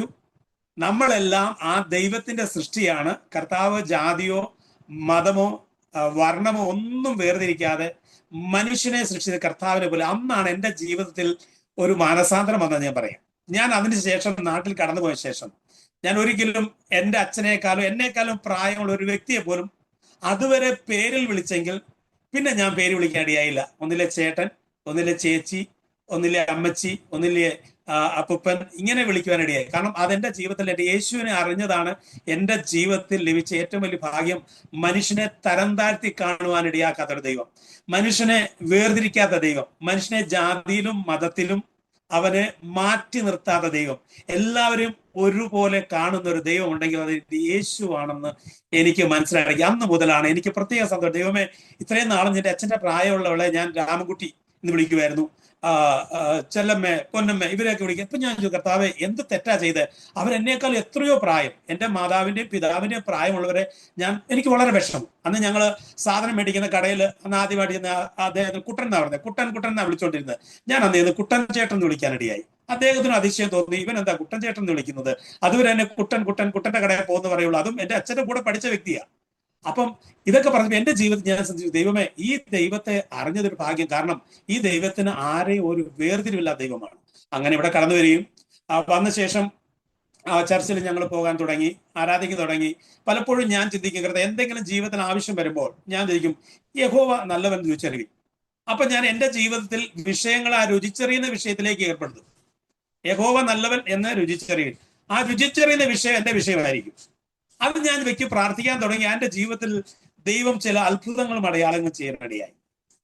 അങ്ങനെ ഞാൻ ഇവിടെ നോർത്ത് ഇന്ത്യയിൽ ജോലി സമയത്ത് പലപ്പോഴും ഈ വചനം എൻ്റെ ജീവിതത്തിൽ എപ്പോഴും, കാരണം ബൈബിൾ നമ്മൾ മുഴുവൻ വായിച്ച് നമുക്ക് അബ്രഹാം ആരാന്നോ സാറ ആരാന്നോ ഒന്നും, ഈ ശിഷ്യന്മാരാരാന്നോ ഒന്നും അറിയില്ല. അവർ ബൈബിൾ തന്നെങ്കിലും ആ ബൈബിൾ വായിക്കും, ബൈബിളിനകത്തുള്ള പല അർത്ഥങ്ങളും നമുക്ക് മനസ്സിലാകാതെ വരുമായിരുന്നു. എന്നാലും അദ്ദേഹം ദൈവദാസൻ പറയും, സുനിലെ, നിങ്ങൾ ബൈബിൾ ഡെയിലി വായിക്കും, ഇതിലും ദൈവം നിങ്ങളോട് സംസാരിക്കും. ഒരിക്കലും അദ്ദേഹം എന്നെ ഒരു രീതിയിലും ഫോഴ്സ് ചെയ്യാനോ ഞാൻ വിശ്വസിക്കുന്ന ദൈവത്തെ നിന്ദിച്ച് പറയുവാനോ താഴ്ത്തി പറയുവാനോ അതല്ല ദൈവം, ഇത് മാത്രം മതി, ഒന്നും പറയേണ്ടിയില്ല. അപ്പം നമ്മുടെ ആഗ്രഹം എന്താ വെച്ചാൽ, കാരണം കാരണം 27 വർഷം ഞാൻ അമ്പലത്തിൽ പൂർണ്ണമായി സമർപ്പിച്ച ആ ദൈവത്തിൽ ജീവിക്കുന്ന ഒരു വ്യക്തി പെട്ടെന്ന് വന്ന് യേശുവിന് മാത്രമാണ് ദൈവം, മറ്റേ ദൈവമല്ല എന്ന് പറയും. തീർച്ചയായിട്ടും നമുക്ക് ഒരു ഹട്ടാവും, നമ്മൾ അംഗീകരിക്കാൻ നിർബന്ധമില്ല. ഒരിക്കലും മറ്റുള്ള ദൈവങ്ങളെയോ എന്നെ സുവിശേഷം പറഞ്ഞ സഹോദരങ്ങളോ ഒന്നും മറ്റുള്ള ദൈവങ്ങളെ കുറ്റം പറഞ്ഞു ഞങ്ങൾ ഒരിക്കലും പറഞ്ഞില്ല. യേശുവിന്റെ മഹത്വത്തെക്കുറിച്ചും യേശു ആരെന്നെ കുറിച്ചും യേശു എന്തിനു വന്നെന്നെ കുറിച്ചും യേശു എന്ത് ചെയ്തെന്നെ കുറിച്ചും എന്ത് ചെയ്യുന്ന കുറിച്ചും ഇനി എന്ത് ചെയ്യാൻ പറ്റുമെന്ന് കുറിച്ചും എല്ലാം മാത്രം അദ്ദേഹം ഞങ്ങൾ പറഞ്ഞു. അപ്പൊ അതിന്റെ ജീവിതം സന്തോഷമായി. കാരണം എൻ്റെ ദൈവത്തെ കുറിച്ച് പറയുന്നില്ല, യേശുവിനെ കുറിച്ച് പറയുന്നത് കുഴപ്പമില്ല, ഈ ദൈവം തന്നെ. പക്ഷെ ഈ ഒരു അനുഭവം എൻ്റെ വിധി വന്നു. പതുക്കെ ഈ ദൈവങ്ങളെ ഒരു സൈഡിലാക്കിയിട്ട് ഞാൻ പൂർണ്ണമായി യേശുവിനെ രുചിച്ചറിയാനുള്ള ഭാഗ്യം എനിക്ക് ദൈവം തന്നോടുന്നു. അപ്പൊ ഞാൻ ചോദിച്ചു, കർത്താവേ, ഈ ഞങ്ങൾ അമ്പലത്തിൽ പോകുമ്പോൾ പ്രാർത്ഥിക്കും, മറ്റുള്ളവർക്ക് വേണ്ടി വിരോധമായി പ്രാർത്ഥിക്കുന്നവരുണ്ട്, മറ്റുള്ളവർ തകർന്നു പോകണമെന്ന് പ്രാർത്ഥിക്കുന്നവരുണ്ട്, നമ്മുടെ നന്മയ്ക്ക് വേണ്ടി മാത്രവും എൻ്റെ കാര്യത്തിനും എൻ്റെ കുടുംബത്തിന് വേണ്ടി മാത്രം പ്രാർത്ഥിക്കുന്ന ഒരു അനുഭവം. പക്ഷെ ഇവിടെ കടന്നു വന്നപ്പോൾ എല്ലാവരും മറ്റുള്ളവർക്ക് വേണ്ടി പ്രാർത്ഥിക്കാൻ അനുഭവം. അതെന്റെ ജീവിതത്തിൽ ഒരു ചേഞ്ച് വന്നു. കർത്താവ്, ഇവര് സ്വയത്തിന് വേണ്ടിയല്ല പ്രാർത്ഥിക്കുന്നത്, സ്വന്തം നന്മകൾക്ക് വേണ്ടിയല്ല പ്രാർത്ഥിക്കുന്നത്, പിന്നെയോ മറ്റുള്ളവരുടെ നന്മകൾക്ക് വേണ്ടിയും മറ്റുള്ളവരുടെ ഉയർച്ചകൾക്ക് വേണ്ടിയും മറ്റുള്ളവരുടെ വിടുതലിന് വേണ്ടിയും മറ്റുള്ളവരുടെ സൗഖ്യത്തിന് വേണ്ടിയും മറ്റുള്ളവർക്ക് നന്മ വരണമേ എന്ന് മാത്രം പ്രാർത്ഥിക്കുന്നു. അപ്പൊ എനിക്ക് ജീവിതത്തിൽ വീണ്ടും ഒരു സന്തോഷം, കർത്താവെ ഇവരുടെ കൊടുക്കുന്ന, കാരണം ഇവർ എനിക്ക് വേണ്ടി പ്രാർത്ഥിക്കാൻ ഒരു, കാരണം എനിക്കറിയാം ഞാൻ ഈ വിശ്വാസി വരുന്ന മുമ്പ് എന്റെ മാതാപിതാക്കളല്ലാതെ എനിക്ക് ആർക്കും പ്രാർത്ഥിക്കാനില്ല. എന്റെ അച്ഛൻ പ്രാർത്ഥിക്കും, എന്റെ അമ്മ പ്രാർത്ഥിക്കും, എന്റെ സഹോദരിമാർ പ്രാർത്ഥിക്കുമായിരിക്കും. പക്ഷെ ഇവിടെ വന്ന ശേഷം കൂടെയുള്ള എല്ലാവരും എന്റെ പേര് പറഞ്ഞ് പ്രാർത്ഥിക്കുന്നു. ഞാൻ ഒരു കർത്താവെ, അപ്പൊ എന്നെ ഇത്രയും സ്നേഹിക്കുന്ന ഒരു കൂട്ടത്തിലാണ് കടന്നു വന്നത്. അതെന്റെ വിശ്വാസത്തിൽ വീണ്ടും ഉറയ്ക്കുവാൻ കാരണമായി തീർന്നു. അങ്ങനെ ഞങ്ങൾ കടന്ന സമയത്ത്, എൻ്റെ ജീവിതത്തിൽ ജോലി ചെയ്യുന്ന സമയത്ത് പലപ്പോഴും ഞാൻ ചില ആവശ്യങ്ങൾ വരുമ്പോൾ ഞാൻ ആരോടും പറയത്തില്ല. കാരണം ഞാൻ ഒരു മോനാണ്, രണ്ട് എൻ്റെ പെങ്ങന്മാരാണ് ഉള്ളത്. എൻ്റെ ഫാദറിന് വലിയ ആഗ്രഹമായിരുന്നു എന്നെ മിലിറ്ററിയിൽ കൊണ്ടുവരണം. ഞാൻ IT പഠിപ്പിച്ച അച്ഛൻ പറഞ്ഞു, നീ ഒരു എഞ്ചിനീയർ പഠിച്ച് ഒരു എഞ്ചിനീയർ ജോലിയൊക്കെ ചെയ്ത് ജീവിക്കണം. അന്ന് ഞാൻ 89-ലാണ് പഠിച്ച് പാസ് ഔട്ട് ആവുന്നത്. ആ സമയത്ത് വന്ന് നല്ലൊരു ജോലിക്ക് വേണ്ടി കടന്നു വന്നു. ഇവിടെ അച്ഛൻ എന്നെ അനേക ജോലിക്ക് വേണ്ടി, കാരണം അന്ന് അദ്ദേഹം ഇവിടെ ആയിരുന്ന സമയത്ത് എനിക്ക് അനേക നല്ല നല്ല ജോലിയൊക്കെ ലഭിക്കാനിടയായി. അപ്പൊ പിതാവിന്റെ ആഗ്രഹം അങ്ങനെയായിരുന്നു. അതിനുശേഷം പിതാവ് ഇവിടുന്ന് കടന്നുപോയി, ബോംബെയിൽ കടന്നുപോയി. ബോംബെയിൽ നിന്ന് അദ്ദേഹം റിട്ടയർഡ് ആയിട്ട് തിരിച്ച് നാട്ടിൽ കടന്നുപോയി. ഞാൻ ഇവിടെ തന്നെയായിരുന്നു. ആ സമയത്ത് ഈ ദൈവത്തിന്റെ സന്നിധിയിൽ വന്ന് ഞാൻ ദൈവത്തോട് ചോദിക്കും. അന്ന് പല പൂജകളും പല കാഴ്ചകളും, ഇവിടെ ഒന്നും ഞാൻ കാണുന്നില്ല. ഒരു സാധനം ചോദിക്കുന്നതായിട്ട് കാണുന്നില്ല, ഒന്ന് കൊടുക്കുന്നതായിട്ട് കാണുന്നില്ല. ദൈവം കാര്യം സാധിപ്പിക്കാൻ വേണ്ടി ദൈവത്തിന് എന്തെങ്കിലും കൊടുത്ത് കാര്യം സാധിപ്പിക്കുന്ന ഒരു അനുഭവം കാണുകയില്ല. അവിടെയൊക്കെ ഞങ്ങളെന്ന് പറഞ്ഞാൽ, ഞങ്ങൾക്ക് തിങ്കളാഴ്ച പോയി ഞങ്ങൾ ഒരു പുഷ്പാഞ്ജലി നടത്തും. ഞങ്ങൾക്ക് വ്യാഴാഴ്ച ഞങ്ങൾക്ക് മെയിനാണ്. അത് ഓരോ ദിവസവും ഞങ്ങൾക്ക് വേർതിരിച്ച് ഓരോ ദൈവങ്ങൾ വേർതിരിച്ച് വെച്ച ഒരു അനുഭവമുണ്ട്. ആ ദൈവങ്ങളെ വിളിച്ച് അങ്ങനെ കാര്യങ്ങൾ ഞങ്ങൾ സാധിപ്പിച്ചെടുക്കാൻ ശ്രമിക്കുന്നുണ്ട്. പക്ഷെ പല കാര്യങ്ങളും സാധിച്ചിട്ടില്ല, പലപ്പോഴും സമാധാനം ലഭിച്ചില്ല. പക്ഷെ ഇവിടെ ഒന്നും കൊടുക്കാതെ തന്നെ അദ്ദേഹം പറഞ്ഞു, നിനക്ക് വേണ്ടി സകലവും തരുന്നൊരു ദൈവമുണ്ട്. അപ്പൊ എനിക്ക് വേണ്ടി സകലം തരുവാണെങ്കിൽ എന്റെ അച്ഛനും അമ്മയോടും ചോദിക്കലുപരിയായി എന്റെ ദൈവത്തോട് ചോദിച്ചാൽ തരുമെങ്കിൽ, യഹോവ നല്ലവൻ ഒന്ന് രുചിച്ചറിയുന്ന അനുഭവം നല്ലതാണെങ്കിൽ, ഞാൻ എന്റെ ജീവിതത്തിൽ ജോലി കാര്യങ്ങൾ ആയിരിക്കുമ്പോൾ എനിക്ക് എന്റെ കൂടെ വർക്ക് ചെയ്യുന്നവർക്കെല്ലാം മൊബൈലുണ്ട്, എനിക്ക് മൊബൈലില്ല. ഞാൻ അന്ന് എഞ്ചിനീയറായിട്ട് വർക്ക് ചെയ്യാണ്. ഞാനൊരു UPSന്റെ എഞ്ചിനീയർ ആയിരുന്നു. വലിയ വലിയ UPS ഉണ്ടാക്കുക, അതിന്റെ റിപ്പയറിങ്, അതിന്റെ എഞ്ചിനീയറിങ്, അതിന്റെ ഇൻസ്ട്രക്ഷന് വേണ്ടി എന്നെ വെച്ചിരിക്കുകയായിരുന്നു. അപ്പൊ ഞാൻ എന്റെ കൂട്ടുകാരെല്ലാം പറയും, അവിടെയുള്ള നോർത്ത് ഇന്ത്യക്കാരൊക്കെ പറയും, ഞങ്ങൾക്കൊക്കെ മൊബൈലുണ്ട്, സാറിന് മൊബൈലില്ലല്ലോ. ഞാൻ പറഞ്ഞു, മൊബൈൽ എനിക്ക് ദൈവം ആവശ്യമുള്ളപ്പോഴാണ് ദൈവം തരുമ്പോൾ ഞാൻ അവരോടും സുവിശേഷം അറിയിക്കായിരുന്നു. അങ്ങനെ സമയം ദൈവത്തോട്, കർത്താവെ എനിക്കൊരു മൊബൈൽ വേണം. അപ്പം യഹോവ നല്ലവനായി എന്ന് രുചിച്ചറിവിൻ. വിഷയം ഞാൻ മൊബൈലിന്റെ വിഷയം ദൈവം, കർത്താവെ ഞാൻ നിന്നെ ഒന്ന് രുചിക്കാൻ അറിയുകയാണ്, ഈ മൊബൈലിന്റെ വിഷയത്തിൽ നിന്നെ ഒന്ന് രുചിക്കാൻ അറിയിക്കുന്നു. ദൈവം അത്ഭുതം എന്ന് പറയട്ടെ, ആ കമ്പനിയിൽ ഏറ്റവും നല്ലൊരു ഫോണ് എൻ്റെ ആയിരുന്നു അന്ന്, മോട്ടറോള ഫോൺ. അത് ഞാൻ വാങ്ങിയതല്ല. ഞാൻ നാട്ടിൽ ചെന്നപ്പോൾ എൻ്റെ വൈഫിന്റെ ഇളയ സഹോദര ഹസ്ബൻഡ്, അദ്ദേഹം സൗദിയിലായിരുന്നു. അദ്ദേഹമാണ് ആദ്യമായിട്ട് ഒരു നല്ല ഇമ്പോർട്ടഡ് ഫോൺ എനിക്ക് തരാനിടയായത്, ഫോൾഡ് ചെയ്യുന്ന ഫോൺ. അപ്പൊ ഞാൻ അവരോട് പറഞ്ഞു, കണ്ടോ, എനിക്ക് സമയമായപ്പം ദൈവം ആ കാര്യം ചെയ്തു തന്നു. അപ്പം ദൈവവും നല്ലവൻ എന്ന് രുചിച്ചറിയാൻ വീണ്ടും എനിക്ക് ആർത്തിയായി, ആഗ്രഹമായി. കാരണം വെച്ചാൽ എന്റെ ഒരു പ്രാർത്ഥന കേൾക്കുന്ന, ഞാൻ ചോദിക്കുന്ന വിഷയത്തിൽ പ്രവൃത്തി ചെയ്യുക. എന്റെ അപ്പനോട് പറഞ്ഞ അപ്പം പറയും, എന്റെ മോനെ ഞാൻ റിട്ടയർഡായി, എനിക്കൊന്നും ചെയ്യാൻ പറ്റില്ല, കാരണം വലിയ വിലയാണ്, ഒന്നും പറ്റത്തില്ല. പക്ഷെ എനിക്കൊരു അപ്പനെ കിട്ടി. കാരണം എങ്ങനെ അറിയാവോ, ദൈവത്തിനോ പറയുന്ന പോലെ അവനെ ഞാൻ എന്റെ കർത്താവായി ഞാൻ സ്വീകരിച്ചപ്പോൾ മക്കളാകാൻ എനിക്ക് അനുവാദം തന്നു ദൈവം, അല്ലെ? അവനെ വെച്ചപ്പോൾ ഞാൻ അവന്റെ മകനും ദൈവം എന്റെ പിതാവുമായി തീരുവാൻ എനിക്കൊരു മുഖാന്തരം ഒരുക്കി. അപ്പൊ ഞാൻ ചോദിച്ചു, ദൈവമേ, ഈ കർത്താവ് എന്റെ ചെറിയൊരു പ്രാർത്ഥന പോലും കേൾക്കരുത്, എന്റെ ആവശ്യം പൂർത്തീകരിക്കുന്നില്ലോ, എന്റെ വിശ്വാസം അറിയപ്പെടെ. ആ സമയത്താണ് ഞാൻ ഇവിടുന്ന് ഷാദ്ര എന്ന് പറയുന്ന സ്ഥലത്ത്, ഡൽഹിയിലാണ് ഞാൻ ജോലി ചെയ്യുന്നത്. അപ്പൊ പോകുന്നത് ട്രെയിനിലായിരുന്നു. അപ്പം അവിടെയുള്ള ചെറിയ ആൾക്കാർക്ക് പോലും, കാരണം അവിടെ നോർത്ത് ഇന്ത്യയിലുള്ള നോർമൽ ആൾക്കാർക്ക് 2-വീലർ വാഹനം എല്ലാവർക്കും ഉണ്ട്.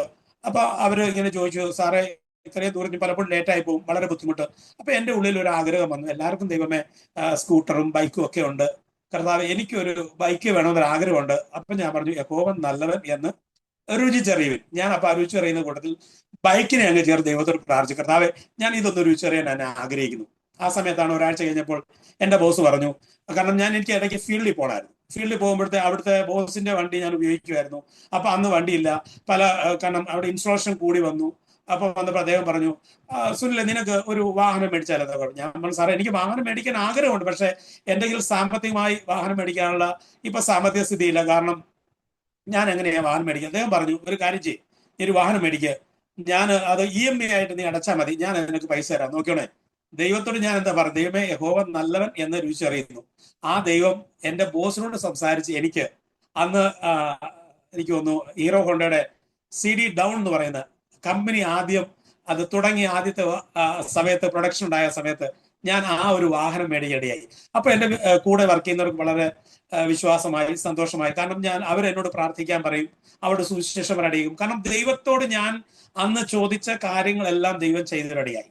അതിലും അത്ഭുതം എന്ന് പറഞ്ഞാൽ, ഈ നോർത്ത് ഇന്ത്യയിൽ വന്ന് താമസിക്കുന്ന ജനിച്ചു വളർന്ന നോർത്ത് ഇന്ത്യക്കാർക്ക് പോലും അന്ന് താമസിക്കാൻ വീടില്ലായിരിക്കുമ്പോൾ ഈ ദൈവത്തിന്റെ വചനം യഹോവ നല്ലവൻ എന്ന് രുചിച്ചറിവിൻ എന്ന് പറഞ്ഞ് പ്രാർത്ഥിച്ചപ്പോൾ എനിക്ക് ലഭിച്ച വീട്ടിൽ ഇരുന്നാണ് ഞാൻ ഇന്ന് എൻ്റെ കർത്താവിനെ മഹത്വപ്പെടുത്തുന്നത്.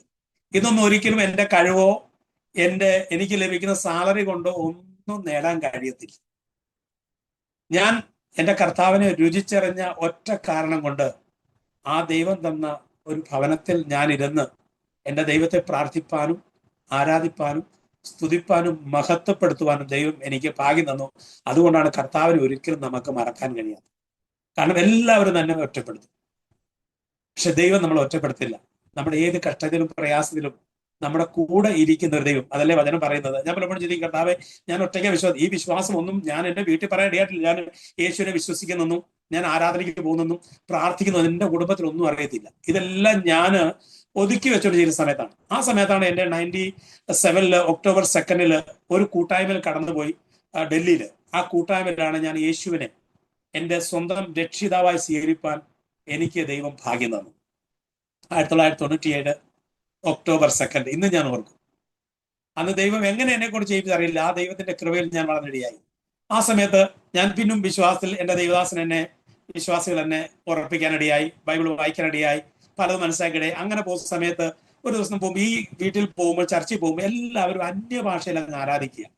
അപ്പൊ ഞാൻ വീട്ടിൽ വന്ന് ഈ അന്യഭാഷയുടെ ഒന്ന് ട്രയലൊക്കെ ചെയ്ത് നോക്കും, ഒന്ന് കോമഡിയൊക്കെ കാണിച്ചു നോക്കും. ഇതെന്ത് ഇവർ പറയുന്നത്, ഇതിന്റെ അർത്ഥം എന്തുവാ? ഞാൻ വെറുതെ തുള്ളും, ഞങ്ങൾ രണ്ടുപേരും കൂടെ തുള്ളി കാണിക്കും, എല്ലാം കാണിക്കും. ഇത് എന്തുവാ നമുക്കറിയില്ല, ഇവർ പറയുന്നത് സത്യമാണോ അല്ലോ. പക്ഷെ അന്നാണ് ഒരു ദൈവാസം സുവിശേഷം പറഞ്ഞു, നീ എന്നെ അനാഥനായി വിടുകയില്ല, നിന്റെ കൂടെ ഇരിക്കാൻ ഒരു കാര്യസ്ഥനെ തരും. അപ്പൊ ഈ ചിന്തയിൽ ഞാൻ കർത്താവെ, ഞാൻ ഒറ്റയ്ക്കാണ് വിശ്വാസി വന്നത്. ഞാൻ ഒരു മോനേ ഉള്ളൂ. എൻ്റെ പെങ്ങന്മാര് അവര് വിവാഹിതരായി, അവരങ്ങോട്ടായി. ഞാനിപ്പോൾ ഒറ്റപ്പെട്ട് നിൽക്കുകയാണ്. എനിക്കൊരു കൂട്ട് എന്തായാലും വേണം. കാരണം നാട്ടിൽ പോകുമ്പോൾ ഞാൻ എൻ്റെ ചർച്ച എൻ്റെ കൂടെ വരത്തില്ല, ദൈവദാസന്റെ കൂടെ വരത്തില്ല, എൻ്റെ ഈ സഹോദരന്റെ കൂടെ വരത്തില്ല. ഞാൻ ഒറ്റയ്ക്കാണ് പോകുന്നത്. കർത്താവ്, എനിക്ക് ഒരു കാര്യസ്ഥന് ആവശ്യമുണ്ട്. കാരണം അത് കൂടെ ഇരിക്കും, നിനക്ക് പോകേണ്ട വഴി നിന്നെ നടത്തും, നിന്നോട് സംസാരിക്കും, നിന്നെ ബലപ്പെടുത്തും. ഇതൊക്കെ കേട്ടപ്പോൾ എനിക്ക് സന്തോഷം. അങ്ങനെയാണെങ്കിൽ ഞാൻ പറഞ്ഞു, കർത്താവെ, അങ്ങനെ ഒരു കാര്യസ്ഥൻ ഉണ്ടെങ്കിൽ എനിക്ക് കാര്യസ്ഥന്റെ ആവശ്യമുണ്ട്, എനിക്ക് കാര്യസ്ഥനെ വേണം. അങ്ങനെ ഈ സമയത്താണ് ഒരു 98 ഒരു നവംബർ മാസം സമയത്ത് 98 ഞാൻ രക്ഷിക്കപ്പെട്ടു. ഒരു നവംബർ 98 നവംബർ 28 98 ദേവാസം പറഞ്ഞു, രാവിലെ ഞാൻ കുളിച്ചു നനച്ചൊന്നുമില്ല. ഞങ്ങൾ പുറത്തേക്കുമ്പോൾ ദേവാസം പെട്ടെന്ന് വന്ന് പറഞ്ഞു, സുബ്രത, നമുക്ക് ഇന്നൊരു മീറ്റിംഗ് നമ്മുടെ നോയിഡ എന്ന് പറഞ്ഞ സ്ഥലത്തുണ്ട്, നമുക്കൊന്ന് പോയിട്ട് വന്നാലോ. ഞാൻ പറഞ്ഞു, പാസ്റ്റർ, ഞാൻ കുളിച്ചു നനച്ചൊന്നുമില്ല. അയ്യോ, 10 മണിക്ക് മീറ്റിംഗ് 9 ആയല്ലോ, ഞാനൊന്ന് കുളിക്കാൻ. വേണ്ട കുളിക്കൊന്നും വേണ്ട, പെട്ടെന്ന് ഡ്രസ് ഇട്ടിങ്ങോട്ട് പോരെന്ന് പറഞ്ഞ് അദ്ദേഹം എന്നെ വിളിച്ചോണ്ട് പോയി. ഞാൻ ആ ചർച്ചിൽ പ്രവേശിച്ച് കഴിഞ്ഞപ്പോൾ അന്ന് വചന സുശ്രീ ദേവദാസനോട് പറയുക, ഞാൻ നിന്നെ നോക്കിക്കൊണ്ടിരിക്കുകയായിരുന്നു, നിന്നെ വരുന്ന പ്രതീക്ഷ, നിന്നെ ഞാനാണ് ഇവിടെ കൂട്ടിയത്. ഞാൻ പറഞ്ഞു, ഇദ്ദേഹത്തെ ഞാൻ അറിയത്തില്ല, അദ്ദേഹത്തിന് എന്നെ അറിയത്തില്ല, പക്ഷെ ഇദ്ദേഹം എന്നോട് എന്നെ പറയുകയാണ്, ഞാൻ നിന്നെ പ്രതീക്ഷിച്ചിരിക്കുകയായിരുന്നു, നിന്നെ ഞാനാ കൊണ്ടുവന്നത്, ഞാനാ വിളിച്ചത്. അദ്ദേഹം ഒരു തമിഴൻ പാസ്റ്റർ, അദ്ദേഹം മലയാളത്തിൽ നന്നായിട്ട് പറയുന്നു. അന്ന് അദ്ദേഹം വചനം സംസാരിക്കാൻ ഇടയായി. കുറച്ചു കഴിഞ്ഞപ്പോൾ ഞാൻ എല്ലാം മറന്നു. എന്നെന്താ സംഭവിച്ചതറിയില്ല. ഞാൻ നിലത്തുമല്ല, ആകാശത്തുമല്ല, ഭൂമിയിലും അല്ലാത്ത രീതിയിൽ എന്നെ ദൈവം അഭിഷേകം കൊണ്ട് നിറപ്പാനിടയായി. അന്നത്തെ അഭിഷേകം അന്നത്തെ കൂട്ടായ്മയിൽ കടന്നത് എല്ലാവർക്കും വലിയൊരു വിടുതലിനിടയായി. എനിക്ക് വീട്ടിൽ വന്നിട്ട് ഞാൻ നിലത്തല്ല, എനിക്ക് വാ തുറന്ന് സംസാരിക്കാൻ പറ്റുന്നില്ല, പറഞ്ഞ അന്യഭാഷ. ഞാൻ ഏതൊക്കെ രീതിയിൽ ദൈവത്തെ ആൾക്കാര് സംസാരിച്ച് കളിയാക്കിയോ അതിന്റെ 100 ഇരട്ടി എന്നെ ദൈവം തുള്ളിച്ചത്, എന്നെ പൊക്കി എറിഞ്ഞത്. എന്നെ ദൈവം ഞാൻ നിർത്താൻ ശ്രമിച്ചിട്ടുള്ള നിൽക്കാൻ പറ്റാത്ത ഒരു ആത്മസന്തോഷത്തിലും ആത്മനിറവിലും എന്നെ ദൈവം കൊണ്ടുവന്നു. ഞാൻ രക്ഷിക്കപ്പെട്ടതേ ഉള്ളൂ, സ്നാനപ്പെട്ടിട്ടില്ല. ഞാൻ ദൈവത്തോട് ചോദിച്ചു, യഹോവ നല്ലവനെന്ന് രുചിച്ചറിയും.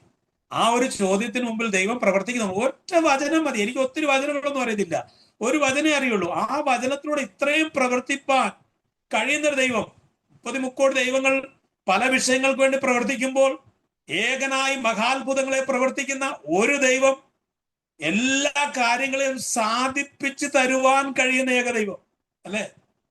കാരണം ഞങ്ങൾ വിശ്വാസം എഴുതുമ്പോ ഡൽഹി വരുമ്പോൾ ഞങ്ങൾ കുടുംബമായിട്ട് കടന്നു വന്ന ഒരു സമയമുണ്ട്. അന്ന് എൻ്റെ മൂത്ത പെങ്ങൾ ആസ്മാറ്റിക് ആയിട്ട് രോഗത്താൽ ഭാരപ്പെട്ടു. അന്ന് എൻ്റെ കുടുംബത്തിൽ ഈ ഒരു പ്രതികൂലം വരുമ്പോൾ ശ്വാസം ചേച്ചി കിട്ടാതെ ഭാരപ്പെടുമ്പോൾ ഞങ്ങളെല്ലാം വിഷമിച്ചു.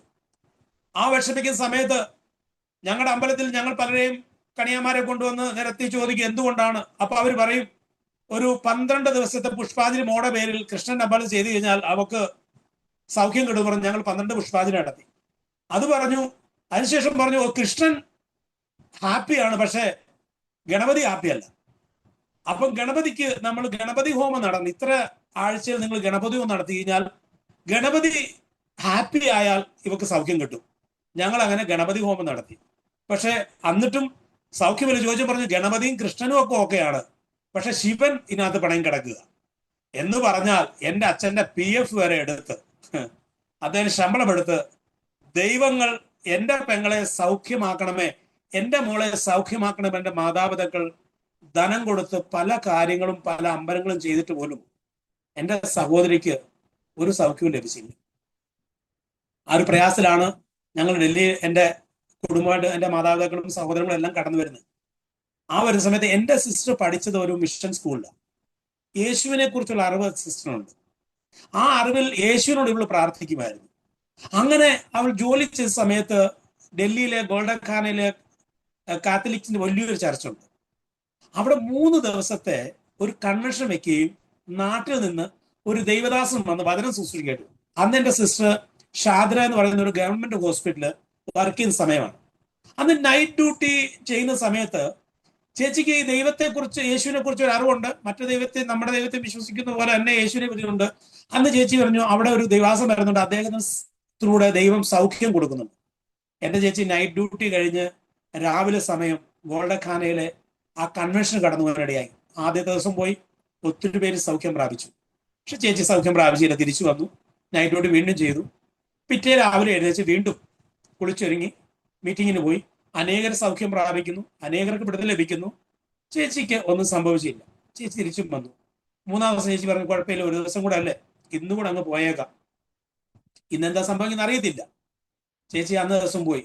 അന്ന് ദൈവത്തിന്റെ കൃപ പറയട്ടെ, എൻ്റെ ചേച്ചിയുടെ പേര് വിളിച്ചു പറഞ്ഞു എൻ്റെ ചേച്ചിയുടെ രോഗത്തിന്റെ സൗഖ്യത്തെക്കുറിച്ച് അവിടെ സുവിശേഷം പറഞ്ഞ ദൈവദാസൻ സൗഖ്യമാക്കാനിടയായി, യേശു സൗഖ്യമാക്കാനിടയായി. അതുകൂടെ എൻ്റെ ജീവിതത്തിൽ വിശ്വാസത്തെ വർദ്ധിപ്പാൻ ഒരു കാരണമാക്കി തീർന്നു. ഞങ്ങൾ ഇവിടെ അമ്പലം, ഇവിടെ വീട്ടിൽ ഞങ്ങൾ അഖണ്ഡനാമം, സപ്താഹം, പൂജകള്, വീട്ടിൽ തുളസിത്തറയില് കലശം, 4 വശത്തും കലശം കുഴിച്ചിടുന്നു. അനേക ബ്രാഹ്മണന്മാർക്ക് വസ്ത്രം കൊടുക്കുന്നു, അനേകർക്ക് ഭക്ഷണം കൊടുക്കുന്നു. ഓരോ അമ്പലങ്ങളും മാറി മാറി ഞങ്ങൾ പൂജകൾ ചെയ്യുന്നു. ഞാൻ അവരെ ഒന്നും കുറ്റപ്പെടുത്തിയല്ല, അന്നത്തെ അറിവിൽ ഞങ്ങൾ ചെയ്തതാ. പക്ഷെ ആ ദൈവങ്ങൾക്ക് ചെയ്യാൻ പറ്റാത്ത വലിയൊരു കാര്യം എൻ്റെ യേശുവിൻ്റെ നാമത്തിലൂടെ എൻ്റെ പെങ്ങൾക്ക് ലഭിച്ചപ്പോൾ ഞാൻ വെച്ചു, എൻ്റെ കർത്താവെ, ഞങ്ങളുടെ പണവും എത്രയോ ദിവസങ്ങൾ ഞങ്ങൾ ദുഃഖിച്ചു. ശ്വാസം വലിക്കുമ്പോൾ കിട്ടാതെ വരുമ്പോൾ ഞങ്ങളെല്ലാം ഒരുമിച്ചിരുന്ന് വിഷമിച്ചിട്ടുണ്ട്, കരഞ്ഞിട്ടുണ്ട്.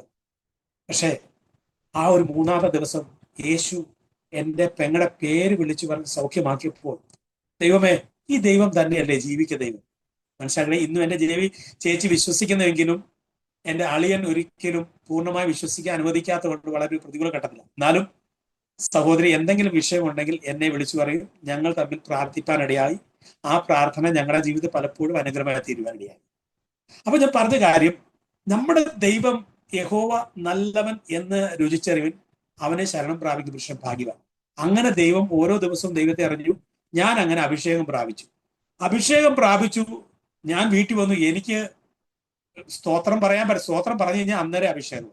ഇരിക്കാൻ പറ്റുന്നില്ല, കിടക്കാൻ പറ്റുന്നില്ല, നടക്കാൻ പറ്റുന്നില്ല. ദൈവവചനം ചിന്തിക്കുകയോ ആരെങ്കിലും ഒരു സ്തോത്രം പറഞ്ഞാൽ പിന്നെ ഞാൻ നിൽക്കത്തില്ല. അന്ന് സൺഡേയിൽ ഞങ്ങളുടെ ആരാധനയ്ക്ക് പോയി. അന്ന് സഭയിൽ 1-2 പേര് മാത്രം അഭിഷേകം പ്രാപിച്ച സഭയില്, അന്നത്തെ ആരാധനയിൽ ഞങ്ങളുടെ സഭയില് ഉണ്ടായിരുന്ന കൊച്ചു കുഞ്ഞുങ്ങൾ മുതൽ വലിയവര് വരെ എല്ലാവരും ദൈവം ഒരുമിച്ച് അഭിഷേകം നിറപ്പെടുകയായി. ആ ഒരു ആത്മിക സന്തോഷം എൻ്റെ ജീവിതത്തിൽ ബലപ്പെടുത്തി. അപ്പൊ എനിക്ക് ഒന്നുകൂടെ ഉറപ്പായി, കർത്താവെ, ഞാൻ ഒറ്റയ്ക്കല്ല, ഞാൻ ചോദിച്ച ആ ഒരു കാര്യം കൂടി എനിക്ക് സാധിപ്പിച്ചു തന്നു. അപ്പൊ എനിക്ക് ഒരു ഉറപ്പായി, ദൈവമേ, ഞാൻ എവിടെ പോയാലും എൻ്റെ കൂടെ ഉണ്ടല്ലോ. പാസ്റ്റർ എന്തായാലും കൂടെ വരത്തില്ല, പലപ്പോഴും പോയി വിശ്വാസികൾ കൂടെ വരത്തില്ല, പക്ഷെ ഈ ദൈവം കൂടെ ഉണ്ടല്ലോ. അങ്ങനെ ഇരിക്കുമ്പോഴാണ് എൻ്റെ വിവാഹത്തെക്കുറിച്ച് നാട്ടിൽ പറയാനിടയായത്. മോനെ, നിനക്ക് വയസ്സായി, പ്രായമായല്ലോ, ഇനി ഒരു നിന്റെ വിവാഹം കഴിക്കണ്ടേ, അവർ ചിന്തിപ്പാനിടയായി. പക്ഷെ ഞാൻ ദൈവത്തോട് പറഞ്ഞ, കർത്താവെ, എൻ്റെ മാതാപിതാക്കൾ എന്നെ വളർത്തി വളരെ കഷ്ടപ്പെട്ടാണ്, ബുദ്ധിമുട്ടിച്ചാണ്, ഒരിക്കലും അവരെ പ്രയാസപ്പെടുത്തിയോ അവർക്ക് ഇഷ്ടമില്ലാത്ത ഒരു കാര്യം ചെയ്ത് ഒരിക്കലും ദൈവമേ അവരെ ഭാരപ്പെടുത്തുക എൻ്റെ ജീവിതം ഒരിക്കലിടയാകരുത്. കാരണം അവരാണ് ജന്മം നൽകി, എന്നെ പഠിപ്പിച്ചു, വളർത്തി, വലുതാക്കി ഈ നിലയിലാകാൻ അവരുടെ ശരീരം കൊണ്ടും അവരുടെ പൈസ കൊണ്ടും അവർ നിന്നെ സഹായിച്ച, ഒരിക്കലും എൻ്റെ സ്വഭാവം കൊണ്ടോ എൻ്റെ ജീവിത രീതി കൊണ്ടോ എൻ്റെ പ്രവൃത്തി കൊണ്ടോ ഒരിക്കലും എൻ്റെ മാതാപിതാക്കളെ ദൈവമേ വേദനിപ്പാൻ ഇടയാക്കരുത്. അതിൽ ഞാൻ കർത്താവ് പറഞ്ഞു, കർത്താവെ, എൻ്റെ വിവാഹ കാര്യം കൂടെ യഹോവ നല്ലവൻ എന്ന് രുചിച്ചറിയുന്ന വിഷയത്തിൽ എൻ്റെ വിവാഹകാര്യ ദൈവത്തെ ഞാൻ പ്രാർത്ഥിപ്പാനിടയായി. ഇത്രയും പ്രാർത്ഥിച്ചു, കർത്താവെ, ഞാൻ വിവാഹം ചെയ്യാൻ ദൈവം എനിക്ക് ഒരുക്കി തരുന്ന ആ സഹോദരി, ആ പ്രിയപ്പെട്ട യേശുവിനെ ഒന്ന് അറിയുന്ന ഒരു വ്യക്തിയായിരിക്കണം. അതാണ് എൻ്റെ ആഗ്രഹം. അങ്ങനെ പറഞ്ഞു. എൻ്റെ വിവാഹ ആലോചന നടന്നു. നമുക്കറിയാൻ തകഴിയിലെ ശിവശങ്കര പിള്ളയുടെ അനന്തരവളെ ആദ്യം ആലോചിപ്പാനിടയായി. പക്ഷെ അവിടെ കണ്ടു, എല്ലാം സംസാരിച്ചപ്പോൾ എൻ്റെ ആത്മമനസ്സിൽ ഒരു സന്തോഷം തോന്നുന്നില്ല. നല്ല കുടുംബം, എല്ലാ രീതിയിലും അറിയപ്പെടുന്ന കുടുംബം. ഞങ്ങൾ പറഞ്ഞു വീട്ടിൽ ചെന്നിട്ട് പറയാന്ന് പറഞ്ഞു. വീട്ടിൽ വന്ന് ഞാൻ അമ്മയോട്, ചേച്ചിയോടെ പറയുന്നതല്ല, കാരണം ചേച്ചി കർത്താവിന് അറിയുന്നുണ്ട്. ഞാൻ ചേച്ചി അവിടെ ചെന്നു കണ്ടു, പക്ഷെ എനിക്കൊരു ആത്മാവിലൊരു സന്തോഷം ലഭിക്കുന്നില്ല, അത് എനിക്ക് വേണ്ടി ഉള്ളതാണെന്ന് എനിക്ക് തോന്നുന്നില്ല എന്ന് പറഞ്ഞു. അങ്ങനെ അതിനെ ഞങ്ങൾ വേണ്ട എന്ന് വെച്ചു. രണ്ടാമത് പിന്നെ ഏറ്റുമാനൂർ പോയി. അവിടെയും നല്ലൊരു കുടുംബം, ഒരു മോള്, അവർക്ക് വസ്തുവും വകകളും എല്ലാം അവർ കണ്ടു, പരിചയപ്പെട്ടു. അവർ അന്ന് തന്നെ എൻഗേജ്മെന്റ് പോലെ, അവർ മോതിരം പോലും അന്ന് തന്നെ ഇട്ട് കല്യാണം ഉറപ്പിക്കാൻ പറഞ്ഞു. പക്ഷെ അന്നും എൻ്റെ ഹൃദയത്തിൽ ആത്മാവ് സമ്മതിക്കുന്നില്ല. ദൈവം കൂടെ ഇരിക്കുന്നതുകൊണ്ടാണ്. അഭിഷേകം പ്രാപിച്ചിട്ട് പോയി, ദൈവം അനുവദിക്കാത്തത് കൊണ്ട് ഞാൻ അവിടെ പറഞ്ഞു വീട്ടിൽ ചെന്നിട്ട് പറയാം. അവർ വിളിക്കാൻ തുടങ്ങി. ഞാൻ ആ ചേച്ചിയോട്, ചേച്ചി അവിടെയും എനിക്കത് പോസിറ്റീവായിട്ട് തോന്നി, കാരണം എനിക്ക് ആത്മാവിലൊരു ആലോചന അത് കിട്ടുന്നില്ല ചേച്ചി, വേണ്ടെന്ന് പറഞ്ഞാൽ അത്. അങ്ങനെ ഇരിക്കുമ്പോഴാണ് എൻ്റെ വീടിൻ്റെ അവിടെ നിന്ന് 3 കിലോമീറ്റർ മാറി എൻ്റെ ഒരു അകന്ന ബന്ധം ഞങ്ങളുടെ വരും, അവിടെ പോയി സഹോദരിയെ കാണാനിടയായി. അപ്പം പറഞ്ഞു, എന്നോട് പറഞ്ഞു, മോനെ ഒന്ന് പോയി കാണണമെന്ന് പറഞ്ഞു. ഞാൻ അങ്ങനെ പോയി കാണുവാനിടയായി. അവിടെ ചെന്ന് ഞങ്ങൾ സംസാരിച്ചു. അപ്പോൾ എനിക്ക് മനസ്സിലായി പുള്ളിക്കാരി പഠിച്ചത് സെന്റ് മേരീസ് സ്കൂളിലാണ് പഠിച്ചതെന്ന് പറഞ്ഞു. അപ്പൊ ചില സംസാരിച്ചപ്പോൾ മനസ്സിലായി പുള്ളിക്കാരി എന്തോ ഒരു പുണ്യാളന്റെ ഒരു പ്രാർത്ഥനയൊക്കെ ഉണ്ടല്ലോ, 7 പ്രാവശ്യം പ്രാർത്ഥിച്ചിട്ട്, ഇതൊക്കെ പ്രാർത്ഥിക്കുന്ന ഒരു അനുഭവമാണ്. അപ്പം പുള്ളികൾ സംസാരിച്ചപ്പോൾ ഞാൻ ചേച്ചി വിളിച്ച്, പുള്ളിക്കാരി ചേച്ചി ഒന്നേ കൂടെ വന്നായിരുന്നു. എൻ്റെ പെങ്ങൾ പിന്നെ അവളോട് സംസാരിച്ചപ്പോൾ മനസ്സിലായി ഇവക്ക് അല്പം ക്രിസ്തുവിനെ കുറിച്ചുള്ള ഒരു സ്നേഹമുള്ള ഒരു ഹൃദയമുണ്ട്, യേശുവിനോട് പ്രാർത്ഥിക്കുന്ന ഒരു ഹൃദയമുണ്ട് മനസ്സിലായി. അങ്ങനെ പുള്ളിക്കാരി എനിക്കും മനസ്സിൽ ഒരു ആത്മസന്തോഷം അനുഭവപ്പെട്ടു, ചേച്ചിക്കും അനുഭവപ്പെട്ടു. ഞങ്ങൾ അനുവിന് സംസാരിച്ച് ഞാൻ പറഞ്ഞു, ചേച്ചി ഇത് യേശുവിനെ, ചേച്ചി പറഞ്ഞു, മോനെ ഞാൻ സംസാരിച്ച അവള് സെന്റ് മേരീസ് സ്കൂളിലാണ് പഠിച്ചത്, അവള് യേശുവിനെ കുറിച്ച് ചിന്തിച്ചപ്പോൾ അവള് ഇങ്ങനെയൊക്കെ നൊവേൻ എന്തോ ഒരു പ്രാർത്ഥന പ്രാർത്ഥിക്കുന്ന ഒരു പുണ്യാളുടെ ഉണ്ട് എന്നൊക്കെ പറഞ്ഞു. അപ്പൊ ചേച്ചിക്കും ഉണ്ട്. അപ്പൊ അങ്ങനെ പറഞ്ഞപ്പോൾ അത് ദൈവം ഓക്കെ ആയിട്ട് അതിനെ ഇടയാക്കി, അത് എൻ്റെ ജീവിതത്തിൽ ഒരു അനുഗ്രഹമായി തീർന്നു. അങ്ങനെയാണ് എൻ്റെ 1998 നവംബർ മാസത്തിൽ, ഒക്ടോബർ മാസത്തിൽ, നവംബർ മാസത്തിൽ ഞാൻ അഭിഷേകം പ്രാപിച്ചത്. 98 ഒക്ടോബർ മാസത്തിൽ എൻ്റെ എൻഗേജ്മെന്റ് നടപ്പാൻ ദൈവടിയാക്കി. അങ്ങനെ എൻഗേജ്മെന്റ് കഴിഞ്ഞ് ഞാൻ എൻ്റെ പ്രിയപ്പെട്ടവർക്ക് ഫോൺ ചെയ്ത് പറയാനിടയായി, നീ പൂർണ്ണമായി വിശ്വസിക്കുന്ന ഒരു ദൈവത്തിലല്ല ഞാൻ വിശ്വസിക്കുന്നത്, ഞാൻ വേറൊരു ദൈവത്തിലാണ് വിശ്വസിക്കുന്നത്, അത് യേശു ക്രിസ്തു തന്നെയാണ്. അവൾ പറഞ്ഞു, അതിനെന്താ കുഴപ്പം, ഞാൻ യേശുവിനെ വിശ്വസിക്കുന്നു, എനിക്ക് യേശുവിനെ ഇഷ്ടമാണ്. ഞാൻ ദൈവമേ നന്ദി കർത്താവെ, അവൾക്ക് വിശ്വാസമുണ്ടെന്ന് പറഞ്ഞല്ലോ, ബസ് ഇത്രയും മതി, ദൈവത്തെ ഭയപ്പെടുന്നു പറഞ്ഞല്ലോ, ഇതെന്റെ ജീവിതത്തിൽ അനുഗ്രഹമായി തീരുമല്ലോ. അങ്ങനെ പറഞ്ഞു. ഞാൻ പറഞ്ഞേ, നമ്മുടെ എൻഗേജ്മെന്റ് കഴിഞ്ഞിട്ട് നാളെ പറയരുത്, നീ അവിടെ പോയില്ല, അമ്പലത്തിൽ വന്നില്ല, എൻ്റെ കൂടെ അങ്ങനെ ചെയ്തില്ല, പിന്നെ ഒരു പ്രയാസം ഉണ്ടാകരുത്, കാരണം എന്നോട് പറയാതെ ചെയ്തു, എന്നെ എന്നാ പിന്നെ നിങ്ങൾ ഇത് ചെയ്ത് തെറ്റായിപ്പോയി എന്നുള്ള. പക്ഷെ അവർക്ക് ഇത് ഞാൻ പറഞ്ഞു, ഞാൻ പെന്തക്കോസ് അനുഭവത്തിലാണെന്ന് ഞാൻ പറഞ്ഞില്ല. അപ്പോൾ ഞങ്ങൾ അത് കാര്യങ്ങൾ നടന്നു. അപ്പൊ ഞാൻ ദൈവത്തെ പ്രാർത്ഥിച്ചു, കർത്താവ് എന്നെ ഇനി വിവാഹം നടക്കുന്ന എവിടെയാ, അമ്പലത്തിൽ നടക്കുള്ളൂ. പക്ഷെ അത് ഞാനും എൻ്റെ കർത്താവുമായിട്ടുള്ള ബന്ധമാകട്ടോ, അതെല്ലാവർക്കും സംഭവിക്കണം നിർബന്ധമില്ല. ഞാൻ എൻ്റെ കർത്താവോട് പറഞ്ഞൊരു കാര്യമുണ്ട്, എൻ്റെ മാതാപിതാക്കളെ ദുഃഖിപ്പിക്കാൻ ഇടയാക്കരുത്, അവരുടെ ഇഷ്ടത്തിൽ ഞാൻ ചെയ്യും കർത്താവെ, പക്ഷെ അതിൽ നീ ആയിരിക്കണം എൻ്റെ കൂടെ ഒന്ന് ചെയ്യേണ്ടത്. എൻ്റെ വിവാഹം നടന്നത് ജനുവരി 28, 1999 ശ്രീ ധന്വന്തരി ക്ഷേത്രത്തിൽ വെച്ചാണ് എൻ്റെ വിവാഹം നടക്കുന്നത്. അവിടെ നടക്കുമ്പോൾ എൻ്റെ മനസ്സിൽ ഒന്നേ ഉള്ളായിരുന്നു, എൻ്റെ കർത്താവ് മാത്രം. ആ വിവാഹത്തിന്റെ കാര്യങ്ങൾ നടക്കുമ്പോൾ എൻ്റെ പിതാവ് അതിന്റെ റെക്കോർഡിങ് കണ്ടിട്ട് ഫോട്ടോ കണ്ടു പറഞ്ഞു, മോനെ നീ ഭയങ്കര ഭക്തനായിരുന്നല്ലോ, പക്ഷെ നീ നിന്റെ കല്യാണത്തിൽ നിന്ന് നോക്കുമ്പോൾ നീ അന്ന് ദൈവത്തെ തൊഴുന്നതായിട്ടോ, നീ അങ്ങോട്ട് ദർശനം ചെയ്യുന്നതായിട്ടോ ആ സ്ത്രീ പോലും നോക്കുന്നതായിട്ടോ കാണുന്നില്ല. പക്ഷെ നീ എന്തോ പറഞ്ഞുകൊണ്ടിരിക്കും, നീ ആ, പഴയ പോലെ അല്ലല്ലോ നിന്നെ കാണും. പണ്ട് നീ അമ്പലം എന്ന് പറഞ്ഞു കഴിഞ്ഞാൽ അവിടുന്ന് മാറത്തില്ലായിരുന്നു. അവിടുത്തെ പൂജകളിലും അവിടുത്തെ കാര്യങ്ങളിലും ഉത്സവങ്ങളിലും നീ എന്നും 7 ദിവസം അമ്പലത്തിൽ തന്നെ നീ കിടന്നവൻ. എന്താണെന്നറിയത്തില്ല. നീ അവിടെ ഞങ്ങൾക്ക് ഈ ചിലരെ കാല് ദക്ഷിണ കൊടുക്കേണ്ടതുണ്ട്, അവിടെ നിന്റെ നോക്കുമ്പോൾ നീ അവിടെ ഒരു ബഹുമാനം കാണിക്കുന്നില്ല എന്നൊക്കെ പറയണേ. ഞാൻ അന്നൊന്നും ഇതൊന്നും കാര്യങ്ങൾ പറഞ്ഞില്ല. ഞാൻ പറഞ്ഞ കാര്യങ്ങൾ നടന്നില്ലേ. അങ്ങനെ വിവാഹം കഴിഞ്ഞു. വിവാഹം കഴിഞ്ഞപ്പോൾ എൻ്റെ കൂടെ തന്നെയാണ് എൻ്റെ ആ കൂട്ടുകാരൻ്റെ വിവാഹം. ഞങ്ങൾ ഒരുമിച്ച് വിശ്വാസി വന്നു, ഒരുമിച്ച് രക്ഷിക്കപ്പെട്ടു. എൻ്റെ ജനുവരിയിൽ 28 വിവാഹം, അവൻ്റെ ഫെബ്രുവരി 20 വിവാഹം. ഞങ്ങൾ രണ്ട് വിവാഹം കഴിഞ്ഞ ശേഷം ഞങ്ങൾ പെട്ടെന്ന് നോർത്ത് ഇന്ത്യയിലേക്ക് കടന്നു വന്നു. നോർത്ത് ഇന്ത്യ കടന്നു വന്നു. ആദ്യത്തെ ആഴ്ച അന്ന് ഞങ്ങൾ വന്നപ്പോൾ ഞാൻ ചർച്ചിൽ പറഞ്ഞു, കർത്താവ് പാസ്റ്റർ ഇന്നത്തെ ബുധനാഴ്ചത്തെ മീറ്റിംഗ് എൻ്റെ വീട്ടിൽ വയ്ക്കണം എന്ന് പറഞ്ഞു. അന്ന് വൈഫിന് ഈ പെന്തക്കോസ് അനുഭവമോ പെന്തക്കോസിന്റെ കൂട്ടായ്മയോ ഒന്നും കണ്ട് ശീലമില്ലാത്തൊരു അനുഭവം. ഇവിടെ വെച്ചു. എൻ്റെ കൂട്ടുകാരന്റെ വൈഫും കുടുംബവും വിശ്വാസികളും എൻ്റെ കുടുംബം എല്ലാം കൂടെ എൻ്റെ വീട്ടിൽ ആരാധിച്ചു, എല്ലാം ചെയ്തു. ഇവിടെ അന്യഭാഷയിൽ ആരാധനയൊക്കെ തുടങ്ങി കഴിഞ്ഞപ്പോഴത്തേക്ക് എൻ്റെ കൂട്ടുകാരന്റെ വൈഫും ഒരു ഓർത്തഡോക്സുകാരിയാണ്. ഇതെല്ലാം കണ്ടിട്ട് ഇവർ രണ്ടും കൂടെ ഒരു ഭയങ്കര കരച്ചിലും പിടിച്ചു തുടങ്ങി. അവർ പറയുന്നത്, ഞങ്ങൾ ഇവിടെ വന്നപ്പോൾ ഫോട്ടോ ഒന്നും കാണുന്നില്ല, ഇവിടെ വന്നപ്പോൾ വിഗ്രഹം ഒന്നും കാണുന്നില്ല, ഇവിടെ വന്നപ്പോൾ വിളക്കൊന്നും കാണുന്നില്ല, ഇവിടെ പൂജ ഒന്നും കാണുന്നില്ല, നിങ്ങൾ എന്താ ചെയ്യുന്നത്? ഇവർ രണ്ടും കൂടെ ഒറ്റക്കെട്ടായിട്ട് പറഞ്ഞു, ഞങ്ങൾ ആത്മഹത്യ ചെയ്യും, ഈ വിശ്വാസത്തിൽ പോകണം, അല്ലെ ഞങ്ങൾ ആത്മഹത്യ ചെയ്യും. ഞങ്ങളെ പിന്തിരിപ്പനടിയായി. ഞങ്ങൾ പല പ്രതികൂലമായി, വിഷമത്തിലായി. പക്ഷെ ദൈവത്തോട് പ്രാർത്ഥിച്ചു. എന്താ പ്രാർത്ഥിച്ചത്? യഹോവ നല്ലവൻ എന്ന് രുചിച്ചറിവി. ചിന്തിക്കണം, എൻ്റെ 99 ജനുവരിയിൽ എൻ്റെ വിവാഹം കഴിഞ്ഞു. ഫെബ്രുവരിയിൽ ഞങ്ങൾ തിരിച്ച് നോർത്ത് ഇന്ത്യയിലെത്തി. ദൈവത്തോട് തന്നെ പറഞ്ഞു, കർത്താവെ യഹോവ നല്ലവൻ എന്ന രുചിയാണ്. അവിടെ എൻ്റെ വൈഫിനെ ചേർത്ത് പ്രാർത്ഥിപ്പാനിടയായി. അത്ഭുതം എന്ന് പറയട്ടെ, മാർച്ച് 30 നടന്ന ഒരു ഉപവാസ പ്രാർത്ഥനയിൽ 1999 എൻ്റെ പ്രിയപ്പെട്ടവൾ യേശുവിനെ സ്വന്തം രക്ഷകതാവെ സ്വീകരിപ്പാൻ ദൈവം ഭാഗ്യം തന്നു. വെറും 2 മാസം കൊണ്ട് ദൈവം എൻ്റെ പ്രിയപ്പെട്ടവളെ എൻ്റെ കർത്താവിൻ്റെ സ്വന്തം മകളായി തീരുവാനുള്ള ദൈവം ഭാഗ്യം കൊടുത്തു. അപ്പൊ ഞാൻ ചെയ്തു, കർത്താവെ യഹോവ നല്ലവൻ എന്ന രുചിച്ചറിയുന്ന എത്ര ഭാഗ്യമുള്ള കാര്യം. ആ രുചിച്ചറിയ എൻ്റെ വൈഫ് അടുത്ത 2000 ഒക്ടോബർ മാസത്തിൽ പുള്ളിക്കാരി സ്നാനപ്പെടുവാനിടയായി. ആ വർഷം തന്നെ ഡിസംബറിൽ പുള്ളിക്കാരി അഭിഷേകം പറയാനിടയായി. അങ്ങനെ ഞങ്ങളുടെ ജീവിതം മുന്നോട്ട് പോകുമ്പോഴാണ് എൻ്റെ നാട്ടിൽ നിന്ന് അളിയൻ ഇവിടെ വരുവാനിടയായി. അളിയൻ വന്നപ്പോൾ ഞങ്ങൾ രണ്ടുപേരും വിശ്വാസി. കാരണം ഞങ്ങൾ അന്ന് വലിയ വിശ്വാസം. ഇതൊക്കെ കണ്ടപ്പോൾ അവന് ഭയങ്കര പ്രതികൂലമായി. അവളുടെ ഇളയ ആങ്ങളെയാണ്. നാട്ടിൽ ചെന്ന് എല്ലാവരും പരത്തിനിടയിൽ ഞാൻ ക്രിസ്ത്യാനിയായി എന്നും പറഞ്ഞ് വളരെ പരത്തി പ്രശ്നമായി. ഫാദറിലോ ഭയങ്കര ടെൻഷനിലായി പ്രശ്നങ്ങളായി. നാട്ടിലെല്ലാം പരത്തി. എൻ്റെ അമ്പലത്തിൽ പോകുമ്പോൾ എൻ്റെ അച്ഛനെയും അമ്മയും അവിടുത്തെ തിരുമേനി പോലും ചോദിപ്പാനിടയായി പല വിഷയങ്ങൾ. എന്തുകൊണ്ട് മോൻ ഇങ്ങനെ ചെയ്തു? അവസാനം എൻ്റെ വൈഫ് പ്രഗ്നന്റ് ആയപ്പോൾ ആൾക്കാർ ചോദിച്ചു, ഇനി മോനുണ്ടാകുന്ന കുഞ്ഞിന് എന്താ പേരിടാൻ പോകുന്നത്?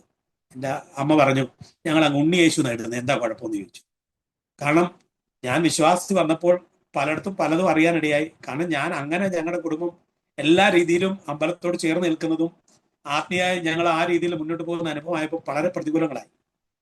അച്ഛന് പ്രയാസം. അച്ഛൻ റിട്ടയർഡായി, പ്രായമായ മനുഷ്യൻ. അദ്ദേഹം അവിടെ നാട്ടിൽ ചെന്ന ശേഷം ഒരു ലേഡി സ്റ്റോറൊക്കെ തുറന്ന് കവലയിൽ ഇരിക്കുന്ന ഒരു അനുഭവം. ആ സമയത്ത് ഈ വിഷയങ്ങളൊക്കെ വന്നപ്പോൾ എൻ്റെ അളിയനും അവളുടെ അമ്മാവന്റെ മോൻ എന്ന് പറയുന്നത് ഒരു അഡ്വക്കേറ്റാണ്, ഒരു BJPയുടെ വലിയ നേതാവുമാണ്. എല്ലാ രീതിയിലും ആകുമ്പോൾ ഇവർ ഒരു ദിവസം ചെന്ന് എൻ്റെ അച്ഛനെ ഒത്തിരി പറയാൻ പറ്റാത്ത വാക്കുകൾ പറഞ്ഞ് അധിക്ഷേപിക്കാനിടയിൽ അച്ഛൻ വളരെ പ്രയാസമായത്. അന്ന് ഞാൻ കുച്ചുങ്ങളുമായിട്ട് നാട്ടിൽ ചെല്ലുന്ന സമയത്ത് എന്നെ ഭവനത്തിൽ വന്നു, എന്നെ ഭീഷണിപ്പെടുത്തി. എന്നോട് പറഞ്ഞു, ഈ വഴിയിൽ നീ പുറത്തിറങ്ങി പോയി കഴിഞ്ഞാൽ നിന്റെ കാല് വെട്ടും, നീ പിന്നെ ഇവിടെ കാണത്തില്ലെന്ന് പറഞ്ഞു. ഞാൻ അന്ന് രാത്രിയിലും ദൈവത്തോട് പ്രാർത്ഥിച്ചു, കർത്താവെ നീ ക്രൂശിൽ കിടക്കുമ്പോൾ ഒന്നേ പറഞ്ഞുള്ളൂ, ഇവർ ചെയ്യുന്നത് എന്ത് എന്ന് അറിഞ്ഞില്ല, അതുകൊണ്ട് ഇവരോട് എന്ത് ചെയ്യണം? ക്ഷമിക്കണമെന്ന് ദൈവം പറഞ്ഞു. ഞാൻ അവിടെ പറഞ്ഞു, കർത്താവെ യഹോവ നല്ലവൻ എന്നെ രുചിച്ചറിയാൻ ആഗ്രഹിക്കുന്ന വിഷയത്തിൽ ദൈവ സഹോദരന്മാരെ പറയട്ടെ, ഏകദേശം 10-14 വർഷമായി ഈ എന്നെ ഭീഷണിപ്പെടുത്തിയവരാരും ഇതുവരെ എൻ്റെ മുമ്പിൽ വന്നിട്ടില്ല. ഞാൻ നാട്ടിൽ ചെന്നാൽ പോലും ഇവർക്ക് എന്തോ ഒരു ഭയം പോലെ. ഒരിക്കലും ഞാൻ എൻ്റെ വൈഫ് വീട്ടിൽ ചെന്നാൽ എൻ്റെ അളിയൻ എൻ്റെ മുമ്പിൽ വരത്തില്ല. ഈ എന്നെ കൊല്ലുമെന്ന് പറഞ്ഞ് വെടിവെക്ക് തട്ടുമെന്ന് പറഞ്ഞ അദ്ദേഹത്തെ ഇതുവരെ ഞാൻ നേരെ കണ്ടിട്ടില്ല. കാരണം ഞാൻ ഉണ്ടെന്നറിഞ്ഞാൽ ആ പ്രദേശത്ത് ഇവർ വരുന്നില്ല. അതിന്റെ കാരണം എന്താ? എന്റെ കഴിവല്ല, നമ്മുടെ ദൈവം. നമ്മുടെ തലയിൽ ഒരു മുടി പോലും കൊഴിയുമെങ്കിൽ ദൈവം അറിയാതെ ഒരു മുടി പോലും കൊഴിയത്തില്ല. യഹോവ നല്ലവൻ എന്ന് തിരിച്ചറിയുന്നത് അനുഗ്രഹമാക്കി. പക്ഷെ ഈ വിഷയങ്ങളൊക്കെ വന്നപ്പോഴും എൻ്റെ ഫാദറിലും എനിക്കൊരു ലെറ്റർ വിട്ട അവസാനം അദ്ദേഹം പറഞ്ഞ ഇങ്ങനെയാണ്: ഞാൻ എൻ്റെ മോളെ നല്ലൊരു നായർ തറവാടത്തിലുള്ള ഒരു വ്യക്തിയുടെ മകനാ കല്യാണം കഴിച്ചു കൊടുത്തു. നീ ഞങ്ങളെ ചതിച്ചു, വഞ്ചിച്ചു. നിനക്ക് അങ്ങനെയായിരുന്നെങ്കിൽ നിനക്ക് ഏതെങ്കിലും ഒരു പാസ്റ്ററെ മകളെയോ ഏതെങ്കിലും ഒരു വിശ്വാസമുള്ളവരെ കിട്ടിയാൽ പോലെ ഞങ്ങൾ എന്തിനാ ചതിച്ചത്? പക്ഷെ എനിക്കിതിൽ ഒരു ചെറിയ കഠിനമായ ചില കാര്യങ്ങൾ ചെയ്യേണ്ടി വരും. അദ്ദേഹത്തിന്റെ ലെറ്റർ ഇന്നും പല ഫോട്ടോ കോപ്പി എടുത്ത് ഞാൻ വെച്ചിട്ടുണ്ട്. അദ്ദേഹം പറഞ്ഞു, ചിലപ്പോൾ എൻ്റെ മോക്ക് അത് ദുഃഖമായി തീർന്നായിരിക്കാം, എന്നാലും എനിക്കിത് അംഗീകരിക്കാൻ പറ്റാത്തതുകൊണ്ട് നിങ്ങൾ തമ്മിൽ വേർതിരിക്കാൻ ആഗ്രഹിക്കുന്നു പറഞ്ഞ് അദ്ദേഹം എനിക്ക് ലെറ്റർ കിട്ടും. ആ ലെറ്റർ ഇന്നുമുണ്ട്. ഈ ലെറ്റർ കിട്ടുമ്പോൾ തീർച്ചയായിട്ടും ആ മാതാപിതാക്കളുടെ വിഷമം മനസ്സിലാകും. ഞാൻ ദൈവത്തോട് പ്രാർത്ഥിച്ച കർത്താവെ, ഈ വിഷയത്തിലുള്ള ദൈവം യഹോവ നല്ലവൻ എന്ന് തീർച്ചയായും ഭാഗ്യം ലഭിക്കുന്നത്. അങ്ങനെ എൻ്റെ വൈഫ് അവിടെ കടന്നുപോയി. ഡെലിവറി കഴിഞ്ഞ് എൻ്റെ വൈഫിനെയും കൊണ്ടുവരുന്നത് എൻ്റെ അമ്മായിച്ചൻ. കർത്താവെ, അദ്ദേഹം ഇവിടെ വരുമ്പോൾ എന്താ സംഭവിക്കുന്ന അറിയില്ല. പക്ഷെ എനിക്കൊന്നറിയാം, സിംഹക്കുഴിയിട്ട ദാനിയേൽ രക്ഷിപ്പാൻ സിംഹത്തിന്റെ വായടച്ചൊരു ദൈവമുണ്ടല്ലോ. ഞാൻ ദൈവത്തോട് പ്രാർത്ഥിച്ച കർത്താവെ, ബൈബിളിൽ ഇങ്ങനൊരു കാര്യം എഴുതിയിട്ടുണ്ട്. ദാനിയേൽ പ്രതികൂലത്തിൽ വന്നു, അവനെ സിംഹക്കൂട്ടിയിട്ടു. ദൈവം സിംഹത്തിന്റെ വായടച്ചെങ്കിൽ എൻ്റെ ഫാദറിൽ ഇവിടെ കടന്നു വരുമ്പോൾ ഞാൻ യേശുവിന്റെ നാമത്തിൽ അദ്ദേഹത്തിന്റെ വായ അടയ്ക്കുന്നു എന്ന് പറഞ്ഞ് ഞാൻ പ്രാർത്ഥിക്കാനിടയായി. അദ്ദേഹം ഇവിടെ കടന്നു വന്നു, ശാന്തമായിരുന്നു. ഒരു വാക്ക് പോലും അദ്ദേഹം വിരോധമായിട്ടോ പ്രശ്നമായിട്ടോ ഒന്നും പറയാതെ മര്യാദയ്ക്ക് ഇവിടെ ഇരുന്നു. ഞാൻ ചർച്ചയിൽ പോകുന്നു, ആരാധനയ്ക്ക് പോകുന്നു. യാതൊരു പ്രയാസമുണ്ട്. അദ്ദേഹം കരയും, എൻ്റെ വൈഫിനോട് പറയുകയും ചെയ്യും. അദ്ദേഹം തിരിച്ച് നാട്ടിൽ പോകുന്ന സമയത്ത് റെയിൽവേ സ്റ്റേഷനിൽ കൊണ്ടുപോയി വിടുന്ന സമയത്ത് ഞാൻ പറഞ്ഞു, കർത്താവെ, അദ്ദേഹം എന്നോട് 10-25 ദിവസം താമസിച്ചു. അദ്ദേഹത്തിന്റെ വായ ഞാൻ ഇതുവരെ അടച്ചു വെച്ചിരിക്കുകയായിരുന്നു. കർത്താവെ, അങ്ങയുടെ നാമത്തിൽ എൻ്റെ ഫാദറിനോട് വായ ഞാൻ തുറക്കുകയാണ് എന്ന് പറഞ്ഞ് ട്രെയിനകത്ത് ഇരിക്കുമ്പോൾ ഞാൻ പ്രാർത്ഥിച്ചു. അന്നേരം അദ്ദേഹത്തിന്റെ വാ തുറന്നു ചോദിച്ചു, മോനെ, നീ ചെയ്തത് ശരിയല്ല, തെറ്റാണ്, ഞങ്ങളെല്ലാം വിഷമിപ്പിച്ചു, ഞങ്ങൾക്ക് ഒത്തിരി വിഷമമുണ്ടെന്ന് പറയാനിടയായി. ഇത്രയും പറഞ്ഞ് വീണ്ടും പറയാനിപ്പോൾ ഞാൻ പറഞ്ഞു, കർത്താവ് യേശുവിന്റെ നാമത്തിൽ അദ്ദേഹത്തിന്റെ വായ ഞാൻ വീണ്ടും സിംഹത്തിന്റെ വായ അടപ്പിക്കുന്ന കർത്താവ്. അദ്ദേഹം വീണ്ടും ഒന്നും പറയാതെ സമാധാനത്തോടെ തിരിച്ച് നാട്ടിൽ പോകാനിടയായി. അതിനിടയ്ക്ക് ഒത്തിരി പ്രതികൂലങ്ങളും പ്രശ്നങ്ങളും ആഞ്ഞടിച്ചു. എന്നാൽ ദൈവം ഞങ്ങളെ വിശ്വസിച്ചു. ഞങ്ങൾ കുടുംബമായി, ഞങ്ങൾക്ക് മൂത്ത മോളുണ്ടായി. എനിക്ക് 3 മക്കളാണ്. 2 മോള്, 1 മോന്. മൂത്ത മോളുടെ പേര് സ്നേഹ സുനിൽ, രണ്ടാമത്തെ മോള് പേര് ദേവിക സുനിൽ, മൂന്നാമത്തത് എനിക്ക് മോനാണ്. അവന് 7ാം ക്ലാസ് പഠിക്കുന്നു. അവന്റെ പേര് ഗോഡ്വിൻ സുനിൽ. മൂത്ത മോള് ഗ്രാജുവേഷൻ കഴിഞ്ഞ് അവള് ഒരു ജോലി ചെയ്യുന്നു. രണ്ടാമത്തെ മോള് അവള് ഒരു ഫിസിയോതെറാപ്പിയുടെ ഡോക്ടറായിട്ട് അവൾ ഈ വർഷം പാസ്സാനിടയായി. ഇതിനു മുമ്പില് എന്നെ സ്നേഹിക്കുന്ന എൻ്റെ സഹോദരി എന്നോട് പറയണേ, ചേട്ടാ, നീ വിശ്വാസത്തിൽ പോയി ഒരു ദിവസം നീ ഞങ്ങളുടെ മുമ്പിൽ തെണ്ടുമെന്ന് പറയണേ. തെണ്ടി ഞങ്ങളുടെ മുമ്പിൽ തിരിച്ചു വരും. അപ്പോഴേ ചേട്ടൻ മനസ്സിലാവുള്ളൂ നമ്മുടെ വിശ്വാസം എന്താണെന്ന്. അത്ഭുതം പറയട്ടെ, എൻ്റെ കുഞ്ഞുങ്ങളുടെ വിദ്യാഭ്യാസം മറ്റുള്ള വിദ്യാഭ്യാസം ഉപരിയായി എൻ്റെ ദൈവം നടത്തി തന്നു.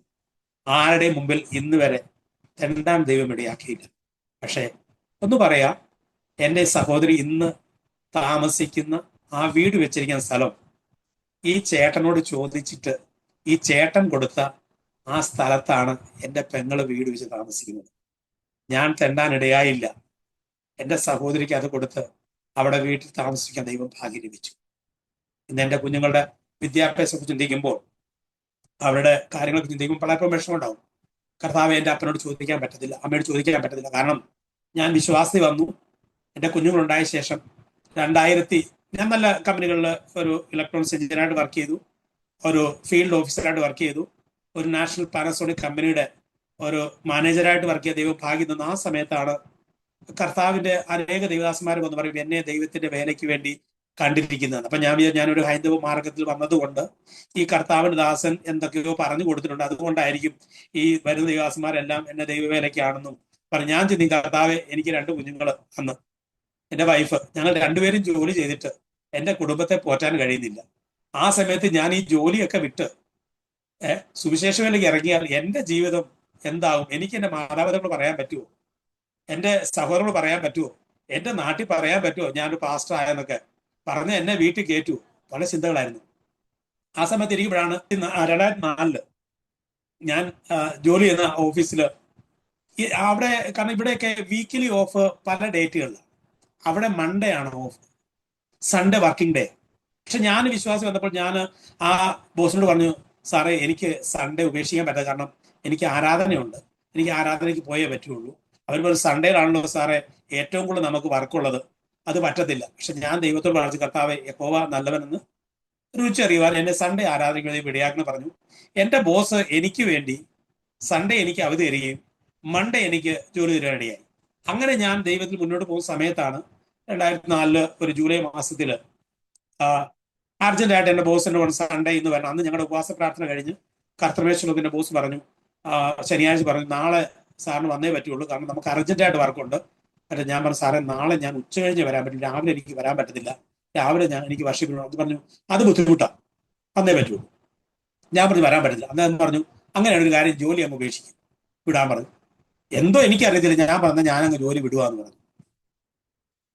അങ്ങനെ വന്നു. ആ ആഴ്ച വീണ്ടും 3 ദിവസം ഉപവാസ പ്രാർത്ഥന നടക്കുമ്പോൾ ഒരു ദൈവദാസൻ വന്ന് പറഞ്ഞു, ഞാൻ ആ ജോലി പിടിച്ചത് ഞാനാണ്, ഞാൻ നിന്നോട് പലപ്പോഴും പല കാര്യം പറഞ്ഞ് കേൾക്കാത്തത് കൊണ്ട് നിന്നെ എന്റെ വഴി കൊണ്ടുവരാൻ വേണ്ടിയാണ് നിന്റെ വാഗോണ്ട് എന്നെ പറയിച്ച ജോലി ഉപേക്ഷിച്ചത്. അന്ന് എന്റെ കുഞ്ഞുങ്ങൾക്ക് മൂത്ത മോക്ക് 5.5 വയസ്സും രണ്ടാമത്തെ മോക്ക് 4 വയസ്സും. ചിന്തിച്ചു നോക്കണം, കുഞ്ഞുങ്ങൾ പഠിക്കുന്നു, വലിയ സ്കൂളിലാണ്, വലിയ ഫീസ് കൊടുക്കണം, എങ്ങനെ നടത്തുമെന്ന് അറിയത്തില്ല, ജോലിയും വിട്ടു, പ്രയാസത്തിലായി. അങ്ങനെ ഈ സമയത്ത്, ഞാൻ എന്റെ ജോലി വിട്ട സമയത്ത് ഈ ദേവദാസൻ എന്നോട് പറയാനിടയായി, നിന്നെ ദൈവവേലയ്ക്ക് തിരിച്ചിരിക്കുകയാണ്, നീ ദൈവം സമർപ്പിക്കുക, നിന്നെ ഉപയോഗിക്കാൻ ആഗ്രഹിക്കുന്നു. അങ്ങനെ ജോലി വിട്ട് ജൂലൈ മാസത്തിൽ ഞാൻ ബൈബിൾ കോളേജിൽ പഠിക്കുവാൻ പോകാൻ ദൈവം എനിക്ക് ഭാഗ്യം ലഭിച്ചു. ആ സമയത്ത് അത്ഭുതം പറയട്ടെ, അതുവരെ എൻ്റെ വൈഫിന് നോർമൽ ഒരു പ്രൈവറ്റ് ഹോസ്പിറ്റലിലാണ് വർക്ക് ചെയ്തത്. തുച്ഛമായ ശമ്പളം, അന്നൊക്കെ 5000 രൂപയാണ് ശമ്പളം ഏറ്റവും കൂടിയത്. അന്ന് പുള്ളിക്കാരിക്കും എനിക്കും കിട്ടുന്നത്. അതുകൊണ്ടാണ് ഞങ്ങൾ എൻ്റെ കുടുംബം ജീവിക്കുന്നതും കുഞ്ഞുങ്ങളുടെ കാര്യവും ഫീസും ഇലക്ട്രിസിറ്റിയും വണ്ടിയുടെയും മൊബൈലിന്റെയും എല്ലാ കാര്യങ്ങളും ചെയ്തുകൊണ്ടിരുന്നത്. അവൻ നേരെ പകുതിയായി. ഒന്ന് ചിന്തിച്ചു നോക്കുക, എന്തായിരിക്കും നാളത്തെ അനുഭവം, നാളത്തെ കുഞ്ഞുങ്ങളുടെ വിദ്യാഭ്യാസം. പല ചിന്തിച്ചു, പ്രയാസപ്പെട്ടു. എന്നാൽ അത്ഭുതം പറയട്ടെ, പെട്ടെന്ന് തന്നെ എൻ്റെ വൈഫിന് സൗദിയിൽ പോകുവാൻ മിനിസ്ട്രി ഓഫ് ഹെൽത്തിന്റെ ഒരു വേക്കൻസിയിൽ പാസ്സാവാൻ തിരടിയായി. ദൈവത്തിന് നന്ദി പറഞ്ഞു. ഞാൻ ജൂലൈയിൽ ജോലിക്ക് പ്രവേശിക്കുന്നു. ഓഗസ്റ്റ് മാസത്തിൽ എൻ്റെ വൈഫ് സൗദിയിൽ പോകുവാൻ ദൈവം വഴി തുറക്കും. ഒരു വാതിൽ അടഞ്ഞാൽ വേറൊരു വാതിൽ തുറക്കുന്ന ദൈവം നമ്മുടെ. എൻ്റെ പെമക്കളെ 2 പേരെയും 5.5 വയസ്സും 4 വയസ്സുള്ള മക്കളെ ഞാൻ ഒറ്റയ്ക്ക് 5 വർഷം നോക്കാനിടയായി. എൻ്റെ മാതാപിതാക്കളോട് പറഞ്ഞാൽ മാതാപിതാക്കൾ ആരെങ്കിലും വന്ന് സഹായിക്കാനില്ല. കാരണം എന്താ വെച്ചാൽ, ഞാൻ അവരെ വിളിച്ചു കഴിഞ്ഞാൽ ഞാൻ ജോലി വിട്ടിട്ടാണ് നിൽക്കുന്നത്. ആ സമയത്ത് എൻ്റെ ജോലി എന്ന് പറയുന്നത് ബൈബിൾ കോളേജിൽ പഠിക്കാൻ പോവുക. ഇതൊന്നും ഞാൻ എൻ്റെ മാതാപിതാക്കളോട് പറയാൻ പറ്റിയില്ല. ഞാൻ ഈ 5 വർഷം എൻ്റെ 2 പെൺകുഞ്ഞുങ്ങളെയും, അവരെ രാവിലെ എഴുന്നേക്കും, എനിക്ക് ഡേ സ്കോളർ ആയിരുന്നു, രാവിലെ എഴുന്നേറ്റ് കുഞ്ഞുങ്ങളെ തയ്യാറാക്കി. എൻ്റെ മൂത്ത മോക്ക് 7:30 വണ്ടി വരും, രണ്ടാമത്തെ മോക്ക് 8:15 വണ്ടി വരും, എനിക്ക് 8:30 കോളേജിൽ എത്തണം. എന്താ ചെയ്യുന്നത്? രാവിലെ എഴുന്നേച്ച് കുഞ്ഞുങ്ങളെ തയ്യാറാക്കി 2 പേരെയും ഞാൻ ഒരുമിച്ച് എന്ത് ചെയ്യും, 7:30 ആ വണ്ടിയിൽ കയറ്റി വിടും. രണ്ടാമത്തെ മോക്ക്, മൂത്ത മോക്ക് 1:30 അവധിയാവും, രണ്ടാമത്തെ മോക്ക് 12:30. കാരണം എൻ്റെ കോളേജ് കഴിയുന്നത് 1 മണിക്ക്. ഇവിടുന്ന് 15 കിലോമീറ്റർ ദൂരെ ഞാൻ ബൈബിൾ കോളേജിൽ പോകുന്നത്. കുഞ്ഞുങ്ങൾ വരുന്നുമ്പോൾ ഞാൻ ഇവിടെ എത്തണം.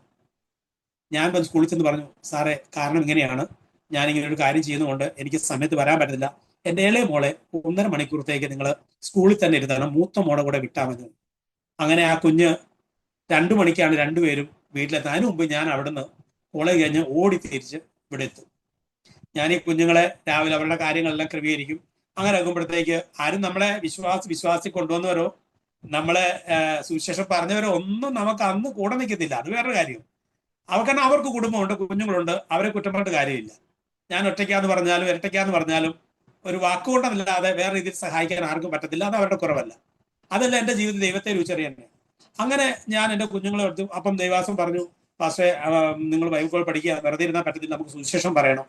ഞാൻ എൻ്റെ കുഞ്ഞുങ്ങളെ കൊണ്ട് അവർക്ക് ഭക്ഷണം കൊടുത്തിട്ട് റൂമിൽ 3-4 മണിക്കൂർ ഞാൻ പൂട്ടിയിട്ടിട്ടാണ് ഞാൻ ആ സമയം സുവിശേഷം പറയുവാൻ വേണ്ടി ഞാൻ പോയിക്കൊണ്ടിരുന്നത്. അവർക്ക് താഴെ കിടത്തും, കീഴത്തെ എല്ലാ ഇലക്ട്രിക്കിന്റെ ലൈനെല്ലാം ഞാൻ കട്ട് ചെയ്ത് വെച്ച്, ഇന്നും ആ ലൈനെല്ലാം കട്ടാ. കീഴെ ഞങ്ങൾക്ക് കുത്താൻ പറ്റത്തില്ല, കാരണം ഞാൻ പോകുമ്പോൾ കുഞ്ഞുങ്ങളെങ്ങാനും വിരലിട്ട് എന്തെങ്കിലും ചെയ്തു കഴിഞ്ഞാൽ സംഭവിക്കുന്ന അറിയത്തില്ല. എല്ലാം ദൈവത്തെ ഏൽപ്പിച്ചിട്ടാണ് പോകുന്നത്. കൂട്ടി കുഞ്ഞുങ്ങളെ താഴെ കിടത്തി അവർക്ക് ബിസ്ക്കറ്റ്, വെള്ളം എല്ലാം വെച്ചിട്ടാണ് ഞാൻ പോകുന്നത്. 4 മണിക്കൂർ കഴിഞ്ഞാൽ തിരിച്ചു വരുന്നത്. തിരിച്ചു വരുമ്പോൾ എൻ്റെ കുഞ്ഞുങ്ങൾ അതും കഴിച്ച് അവിടെ കളിച്ചുകൊണ്ടിരിക്കും. അതും എൻ്റെ ദൈവത്തിന്റെ കൃപയാണ്. കാരണം കീഴ് താമസി പറയും, ഞങ്ങൾ ഒരു കുഞ്ഞിനെ വളർത്താൻ ഞങ്ങൾ 4 പേര് ശ്രമിച്ച് നടക്കുന്നില്ല.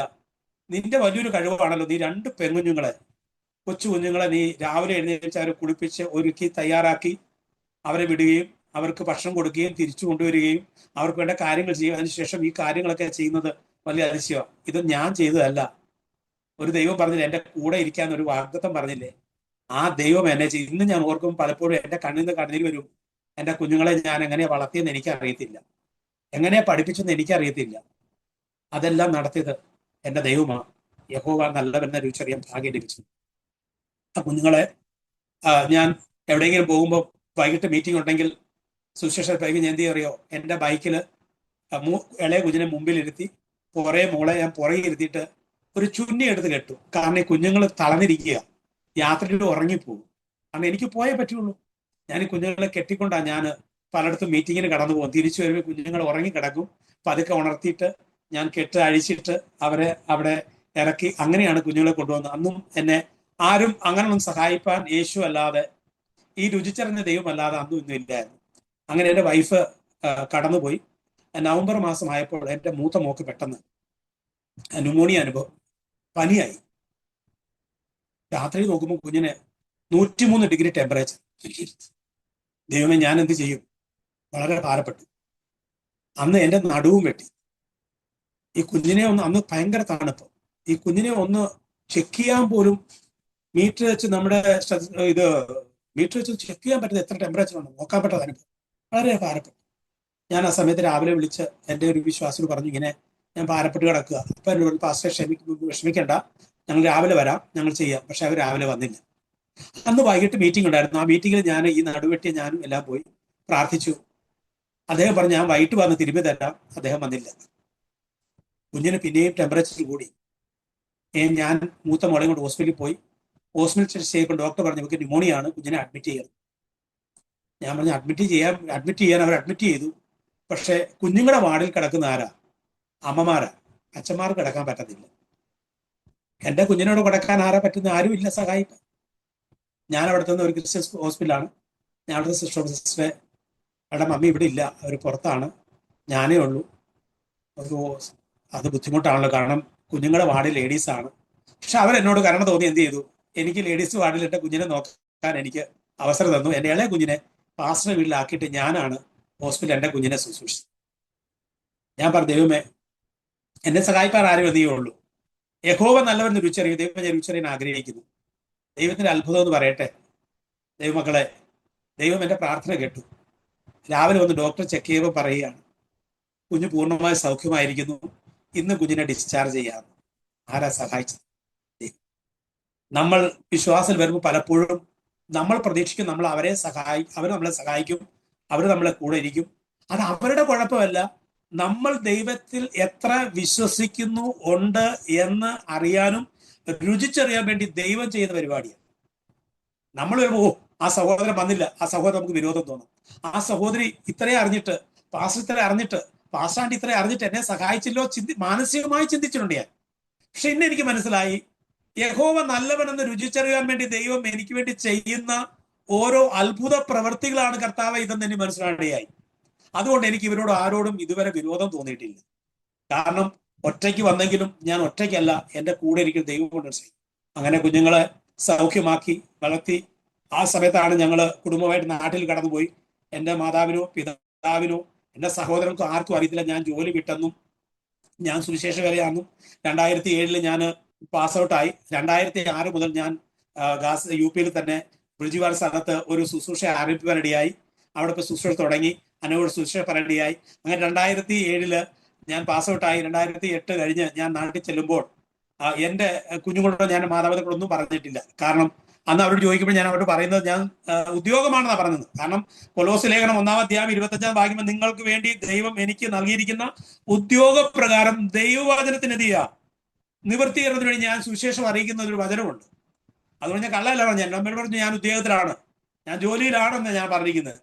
മോനെ എങ്ങനെയുണ്ട് ജോലി? എല്ലാം നല്ലതാണ്. ഞാൻ ഈ 3 വർഷം ബൈബിൾ കൂടെ പഠിച്ചപ്പോഴും ജോലിയിലാണെന്നാണ് പറഞ്ഞത്.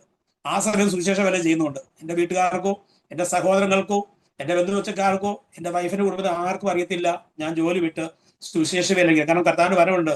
ദൈവം വിളിച്ചപ്പം പൗലോസ് പറയുന്നത്, ഞാൻ എൻ്റെ ജഡരക്തങ്ങളോട് ചോദിച്ചില്ല ഇതിറങ്ങിയ, ഞാൻ ആരോട് ചോദിക്കാതെ ദൈവത്തിന്റെ തീരുമാനത്തിൽ ഇറങ്ങിയതാണ്. ഞങ്ങൾ കുടുംബത്തിൽ രണ്ടുപേരും കൂടെ കൂടിയിരുന്ന് ചിന്തിച്ച് തീരുമാനിച്ചു. ഞാൻ പറഞ്ഞു, ഇങ്ങനെ ദൈവം വിളിക്കുന്ന ജോലി വിട്ടു നമുക്ക് ചെയ്യണോ? നിന്റെ ആഗ്രഹം എന്താ? അവള് പറഞ്ഞു, ദൈവത്തിന്റെ വേല ചെയ്യാം.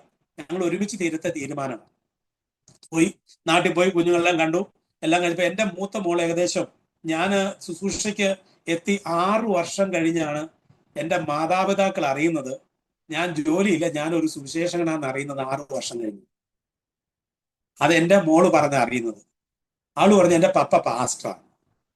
അതുവരെ കുഞ്ഞുങ്ങൾ ആരോടും പറയാതിരുന്ന കുഞ്ഞുങ്ങൾ അന്ന് എന്ന് പറഞ്ഞു. അങ്ങനെയാണ് അവരുടെ ഹൃദയത്തിൽ ഭയങ്കര വേദനയായി, പ്രയാസമായി. ഞാൻ പറഞ്ഞു, എന്തുമായിക്കോട്ടെ, ഇന്ന് വരെ നടത്തിയ ദൈവം ഇതുവരെ നടത്തിയ, നിങ്ങളോട് ഒരു വാക്ക് ചോദിച്ചോ, എന്തൊരു സഹായം അഭ്യർത്ഥിച്ചോ?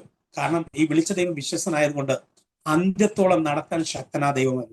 അങ്ങനെ ആ സുവിശേഷത്തോടെ ഞാൻ പോയി 2008 ഹിന്ദി വർഷിപ്പ് ചെയ്യാൻ. ഞാൻ നോർത്ത് ഇന്ത്യ കർത്താവ് എന്നെ വിളിച്ചത്, മലയാള സഭ ഒത്തിരികളുണ്ട്. അപ്പൊ ഞാൻ കർത്താവ് നോർത്ത് ഇന്ത്യ എന്നെ വിളിച്ചത് മലയാള സഭയ്ക്ക് വേണ്ടി അല്ലോ, കർത്താവ് ഹിന്ദിക്കാരൻ നേടുവാല്ലേ. അങ്ങനെ ഞാൻ ഹിന്ദി ഒരു കൂട്ടായ്മ തുടങ്ങാൻ വേണ്ടി അയച്ചു. അങ്ങനെ ഞാൻ എൻ്റെ ഫോട്ടോകള് പലതും ഞാൻ ആരോമറ്റിക്ക് അയച്ചു കൊടുക്കാനിടയായി. ഞാൻ അങ്ങനെ തുടങ്ങി. അങ്ങനെ 2011 എൻ്റെ ചർച്ച് ഞാൻ എസ്റ്റാബ്ലിഷ്, കർത്താവിന്റെ സഭ എൻ്റെ അല്ല, ദൈവം എന്നെ ഉപയോഗിക്കാനിടയായി. അനേക അത്ഭുതങ്ങള്, അടയാളങ്ങള്, വിടുതലുകൾ ഇടയായി. ഞാൻ ആദ്യമേ ഞാൻ സ്നാനപ്പെടുത്ത തന്നെ ഒരു എൻ്റെ വിശ്വാസത്തിൽ വന്ന ഒരു ഹൈന്ദവ നായർ സമുദായത്തിൽ വന്ന ഒരു സഹോദരിയെ സ്നാനപ്പെടുത്താൻ എനിക്ക് ഭാഗ്യം ലഭിച്ചു. അങ്ങനെ കർത്താവ് നോർത്ത് ഇന്ത്യയിൽ അനേകടങ്ങളിൽ അനേകരെ നേടുവാൻ കൃപ തന്നു. അങ്ങനെ 2017 ആയപ്പോഴാണ് ഞങ്ങൾ ഒരു കൂട്ടായ്മയിൽ കടന്ന്, മീററ്റ് എന്ന് പറഞ്ഞ മവാനയിലെ സ്ഥലത്ത് ഞങ്ങളൊരു ഫെലോഷിപ്പിന് കടന്നുപോയപ്പോൾ അവിടെ ബജരംഗും RS-കാരും കൂടി വന്ന് ഞങ്ങളെല്ലാവരും കൂടെ പിടിച്ചു. ഒരു ദിവസം മുഴുവനും ഞങ്ങൾ പോലീസ് സ്റ്റേഷനിലായിരുന്നു.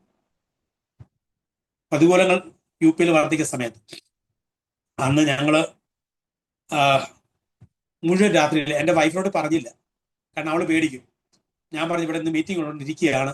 ഞാൻ എൻ്റെ വിശ്വാസത്തോട് തിരിച്ചു വിളിച്ച് പറഞ്ഞു, ഒന്ന് ശ്രദ്ധിക്കണം, കാരണം അവൾ ഒറ്റ കുഞ്ഞുങ്ങളുമായിട്ട് അവിടെ താമസിക്കാമല്ലോ, 3 പേരും, അവളും കൂടെ പ്രയാസം ഉണ്ടാവുമല്ലോ. അപ്പൊ വിശ്വാസികൾ വന്ന് നോക്കുവാനിടയായി പറഞ്ഞു. പിന്നെ രാവിലെ അവളോട് പറയുന്നത്, ഞാനിങ്ങനെ ധാനയിലായിരുന്നു, പക്ഷെ ദൈവത്തിന്റെ അത്ഭുതം എന്ന് പറയട്ടെ, കർത്താവ്, ഞങ്ങൾ 10 പേരെ ഒരുമിച്ചാണ് ആ പോലീസ് സ്റ്റേഷൻ ഇരുന്നത്. പോലീസ് സ്റ്റേഷൻ മുഴുവനും RS-കാരും BJP-കാരും വളഞ്ഞു, പറഞ്ഞു ഇവരെ ഞങ്ങൾ അറസ്റ്റ് ചെയ്യണം, FIR കൊടുത്ത് ഞങ്ങളെ ജയിലിൽ പറഞ്ഞ ഭയങ്കര പ്രശ്നം. ഞങ്ങൾ അവിടെ അത്രയും പേരിരുന്ന് ആരാധിപ്പാനും പ്രാർത്ഥിപ്പാനിടയായി. രാവിലെ അത്ഭുതം എന്ന് പറയട്ടെ, അന്ന് നമ്മുടെ കണ്ണന്താനം എന്ന് പറയുന്ന അന്ന് മിനിസ്റ്ററാണ് അദ്ദേഹം, നമ്മുടെ എറണാകുളത്തെ MP ആയിരുന്നല്ലോ, കണ്ണന്താനം, എനിക്ക് ഓർമ്മയില്ല. അദ്ദേഹത്തോട് ആരോ വിളിച്ചു പറഞ്ഞിട്ട് അദ്ദേഹം ഇവിടെ വിളിച്ചു പറഞ്ഞ് ഞങ്ങളെ അവിടുന്ന് റിലീസ് ചെയ്യാനിടയായി. അങ്ങനെ ഒരു പ്രതികൂല ഘട്ടത്തിലൂടെ കടന്നിടയായി. അങ്ങനെ തിരിച്ചു വന്ന് വീണ്ടും ആരാധന, പ്രാർത്ഥന എല്ലാം വർദ്ധിപ്പിനിടയായി. ഏകദേശം ഒത്തിരി എൻ്റെ ചർച്ചിൽ ദൈവം അനുവദിച്ചിട്ട് ഏകദേശം 200 പേര് കൂടി വരുന്ന ഒരു കൂട്ടായ്മ ദൈവത്തിന് വേണ്ടിയായി. ആ സമയത്ത് അനേകം ഗ്രാമങ്ങളിൽ, പട്ടണങ്ങളിലൊക്കെ ദൈവ സുവിശേഷ ഭാഗ്യം ലഭിച്ചു. അങ്ങനെ എനിക്ക് ലഭിച്ച ഭാഗ്യമാണ് ബീഹാറിന്റെയും UP-യുടെയും ബോർഡർ ആകുന്ന ഒരു ആദിവാസികൾ താമസിക്കുന്ന ഒരു സമൂഹത്തിൽ നിന്ന് എനിക്കൊരു 3 പേരെ കർത്താവ് ഈ ഗാസ്യവാദിൽ വിശ്വാസത്തിൽ കൊണ്ടുവരുന്ന ഭാഗ്യം ലഭിച്ചു. ആ വിശ്വാസം വന്നപ്പോൾ അവര് ഞങ്ങളെ പറഞ്ഞു, എൻ്റെ ഗ്രാമത്തിൽ യേശുവിനെ അറിയുന്നില്ല, പക്ഷേ ഞങ്ങളുടെ ഗ്രാമത്തിൽ സുവിശേഷം അറിയിക്കണം. അങ്ങനെ ആ കുടുംബമായി, ആ ഗ്രാമത്തിന്റെ പേര് ജമനിയ എന്ന് പറഞ്ഞൊരു ഗാവാണ്. അവിടെ ദുസ്ക എന്ന് പറയുന്ന ഒരു ചെറിയ ഏകദേശം 2000-3000 പേര് താമസിക്കുന്ന ഒരു ഗ്രാമമാണ്. ആ ഗ്രാമത്തിൽ അവരുടെ കൂടെ എനിക്ക് കടന്നുവരികയായി. ജീവിതത്തിൽ ആദ്യമായിട്ടാണ് അങ്ങനെ ഒരു ഗ്രാമം ഞാൻ കാണുന്നത്. കാരണം ഗാസിയാബാദ് എന്ന് പറയുന്നത് ഡൽഹിയോട് ചേർന്ന് കിടക്കുന്ന പ്രദേശമാണ്. NCR എന്ന് പറയുന്നത് നാഷണൽ ക്യാപിറ്റൽ റീജിയൻ. കാരണം ഇവിടെ എല്ലാം ഡെവലപ്മെന്റ് ആണ്. അവിടെ ഡെവലപ്മെന്റ്, അവിടെ ചെന്നപ്പോഴാണ് അറിയുന്നത് അവിടെ ബാത്റൂം ഇല്ല, ടോയ്ലറ്റ് ഇല്ല, അവിടെ കിടക്കാൻ സ്ഥലമില്ല. അവർ കിടക്കുന്നത് ഓപ്പൺ ആണ്. ഒന്നില്ലെങ്കിൽ അവർ വെറും ഈ ഇലകൾ മറച്ച് കിടക്കുന്ന ആദിവാസികളായതുകൊണ്ട് അവരുടെ ജീവിതശൈലി നമുക്കറിയത്തില്ല. അവിടെ ആദ്യമായിട്ടാണ് അവിടെ ചെന്ന് ഈ ഒരു അനുഭവത്തിലൂടെ കടന്നുവരികയായത്. പക്ഷെ അന്നും ദൈവത്തോട് വിരോധമില്ല, കർത്താവെ ആത്മാക്കളെ നേടണമുള്ള ഒരു ആഗ്രഹമായിരുന്നു. അവിടെ ചെന്നു. അവര് ഞങ്ങളെ കിടക്കാൻ, ഞങ്ങൾക്ക് തന്ന മുറിയെന്ന് പറയുന്നത്, അന്ന് ഞങ്ങൾ ചെയ്തപ്പോൾ പശുവിനെ എരുമയെ അഴിച്ച് പുറത്ത് കെട്ടിയിട്ട് ഞങ്ങളെ പശുത്തൊഴുത്തിലാണ് ഞങ്ങളെ കിടത്തിയത്. ഞങ്ങൾ 2 ആഴ്ച അവിടെ സുവിശേഷം അറിയിക്കാൻ ഇടയായി. ദൈവമക്കളെ, അത്ഭുതം പറയട്ടെ, ഇന്ന് ആ ഗ്രാമത്തിൽ 80% ആൾക്കാർ യേശുവിനെ അറിയാൻ ദൈവം ഭാഗ്യം ലഭിച്ചു. ആ ദൈവത്തിന് നന്ദി പറയുന്നു. അവിടുത്തെ അനുഭവം വേറെയാണ്. കാരണം നമുക്ക് രാവിലെ എഴുന്നേച്ച് സഹോദരിമാർക്ക് ഒരു വയലാണ്, സഹോദരന്മാർക്ക് വേറെ വയൽ. നമുക്ക് പുറത്ത് പോകണമെങ്കിൽ നമ്മളൊരു ബോട്ടിൽ വെള്ളം എടുത്ത് നേരെ തയ്യാറായി നിൽക്കണം. നമ്മുടെ വയലിൽ പോയേ ചെയ്യാൻ പറ്റുള്ളൂ, ഈ വയലിൽ ചെയ്യാൻ പറ്റത്തില്ല. അങ്ങനെ ഒരു കണ്ടീഷൻ, ആ കണ്ടീഷൻ ദൈവം 2 ആഴ്ച അവിടെ താമസിക്കാൻ റെഡിയായി. എന്ന് പറഞ്ഞാൽ അവിടുത്തെ അല്പം എന്ന് പറഞ്ഞാൽ, അവര് ഒരു ആദിവാസി കുടുംബത്തെ മൂസ് എന്ന് പറയുന്ന ഒരു ആദിവാസി കുടുംബമാണ്. ഇവര് കഴിക്കുന്നത് എലിയെ. വെള്ളപ്പൊക്കം വരുമ്പോൾ എലി പുറത്ത് വരും, അതിനെ അടിക്കും, അവിടെ തന്നെ അവർ ചുറ്റു കഴിക്കുന്ന അനുഭവമാണ്. അന്നേരം ഞങ്ങൾക്ക് എലിയൊന്നും വെച്ച് തന്നില്ല, ആമയൊക്കെ വെച്ച് തന്നു, കഴിക്കേണ്ടി വന്നു. അത് വേറെ കാര്യം. പക്ഷെ ഞാൻ അന്നും ചിന്തിച്ചു, കർത്താവ് ഇതൊക്കെ കഴിക്കേണ്ടി വന്നാലും കർത്താവ് ഒരു ആത്മാവിനെ നേടുവാൻ കഴിഞ്ഞാൽ അതല്ലേ മകൾ ഭാഗ്യം. കർത്താവ് അവിടെ കടന്നുപോയി. ഞങ്ങൾക്ക് അവർ തരുന്ന ചായ എന്ന് പറയുന്നതിന് വലിയൊരു വ്യത്യാസമുണ്ട്. കാരണം രാവിലെ എഴുന്നേക്കും അവര് ഞങ്ങൾക്കൊരു ബ്ലാക്ക് ടീ കൊണ്ടുതരും, പക്ഷെ അതിനകത്ത് ചായയുടെ ടേസ്റ്റ് ഇല്ല. അപ്പൊ ഞാൻ ഈ സഹോദരി, ഇതിന് ചായയുടെ ടേസ്റ്റ് ഇല്ലല്ലോ. കാരണം പശു, അവർ കറവയുണ്ടെങ്കിൽ മാത്രമേ അവർ നമുക്ക് പാല് കിട്ടുള്ളൂ, ഇല്ലെങ്കിൽ അവർ ബ്ലാക്ക് ആണ് കുടിക്കുന്നത്. ഞാൻ പറഞ്ഞു 2-3 ദിവസമായിട്ട് ഈ കുടിക്കുന്ന ചായക്കകത്ത് ടേസ്റ്റ് ഇല്ല, നാളെ ഞാൻ ചായ ഉണ്ടാക്കിക്കോളാം എന്ന് പറഞ്ഞു. വേണ്ട പാസേജ് ഉണ്ടാക്കണ്ട, ഞങ്ങൾ ഉണ്ടാക്കി തരാം. ഞാൻ പറഞ്ഞല്ലോ കുഴപ്പമില്ല. ഞാൻ ഉണ്ടാക്കി ചെന്ന് വെള്ളം തിളപ്പിച്ചു. തേയില ചോദിച്ചപ്പോഴാണ് തേയിലക്കകത്ത് മുഴുവൻ കിടക്കുന്നത് എലിക്കാട്ടോ. ഞാൻ പറഞ്ഞു, ഇതാണോ കുടിക്കാൻ ഞങ്ങൾക്ക് 3 ദിവസം തന്നത്? അവർക്ക് അത്, കാരണം അവർ എലിയെ കഴിക്കുന്നതായതുകൊണ്ട്. കാരണം ഇവിടെ ചാണകം തിന്നുന്നതും ഗോമൂത്രം കുടിക്കുന്ന ആൾക്കാരുണ്ടല്ലോ എന്ന് പറഞ്ഞ പോലെ അവര് ഈ സാധനം തന്നപ്പോ എന്നോട് ആ സഹോദരി കുടഞ്ഞിട്ടിട്ട് എലിക്കാട്ട ഒരു സൈഡിലാക്കിയിട്ട് തേയില എന്നിട്ട് പറയാ, പാസജി ഇത് തേയില ഇവിടെ ഉണ്ടല്ലോ പോലെ എന്ന് പറഞ്ഞു. ദൈവത്തിലെ ഞങ്ങൾ ഏകദേശം 3-4 ദിവസം കുടിച്ചത് ഈ എലിക്കാട്ടത്തിന്റെ ചായയാ. ദൈവത്തിന് നന്ദി പറയുക. ഞങ്ങൾക്ക് ആർക്കും ഒരു അസുഖം, എന്റെ കൂടെ അന്ന് 4-5 പേര് ഞങ്ങൾ ടീമായിട്ടാണ് പോയി പ്രവർത്തിച്ചത്. ആർക്കും ഒരു അസ്വസ്ഥത വരുവാൻ ഇടയാക്കിയില്ല. കാരണം എന്തറിയാവോ? അവിടെ പോയതും കർത്താവിന്റെ കഷ്ടം സഹിച്ചതും ആ ദേശത്ത് ദൈവത്തിന്റെ പ്രവൃത്തി വെളിപ്പെടാനിടയായി. ഇന്ന് അനേകര് അവിടെ യേശുവിനെ അനുഭവിച്ചും രുചിച്ചും അറിഞ്ഞുകൊണ്ട് വിശ്വാസം നിൽക്കുന്നു. അനേകർ അവിടെ ശുശ്രൂഷയ്ക്ക് വേണ്ടി പോലും വേർതിരിക്കാനിടയായി. നോക്കണം, നമ്മൾ താമസ സാഹചര്യങ്ങൾ നോക്കി കഴിഞ്ഞാലും നമ്മുടെ ജീവിത ശൈലി നോക്കിയാലും ഒരിക്കലും സുവിശേഷം പറയാൻ പറ്റത്തില്ല. നോർത്ത് ഇന്ത്യയിൽ സുവിശേഷം ചെയ്യണമെങ്കിൽ കർത്താവിന്റെ ദാസന് പാസ്റ്റർ ദാനിയേൽ ജോൺ പാസ്റ്ററിന് നന്നായിട്ട് അറിയാം. അദ്ദേഹം നോർത്ത് ഇന്ത്യ ആയതുകൊണ്ട് സുവിശേഷത്തെ കുറിച്ച്. അങ്ങനെ സുവിശേഷം പറഞ്ഞ് അവിടെ കൂട്ടായ്മ ഉണ്ടാക്കുവാൻ ദൈവം സഹായിച്ചു. അവിടെ അനേകർ കൂടിയാൽ സഹായിച്ചു. അവരെ പിന്നെ വേറൊരു ഗ്രാമങ്ങളിൽ ഒരു ദൈവദാസൻ മനോജ് പറഞ്ഞ ദൈവദാസന്റെ സഭയിൽ കടന്നു ഏകദേശം 1500 പേര് കൂടി വരുന്ന ഒരു സഭ അവിടെ ദൈവം സ്ഥാപിക്കാനിടയായി.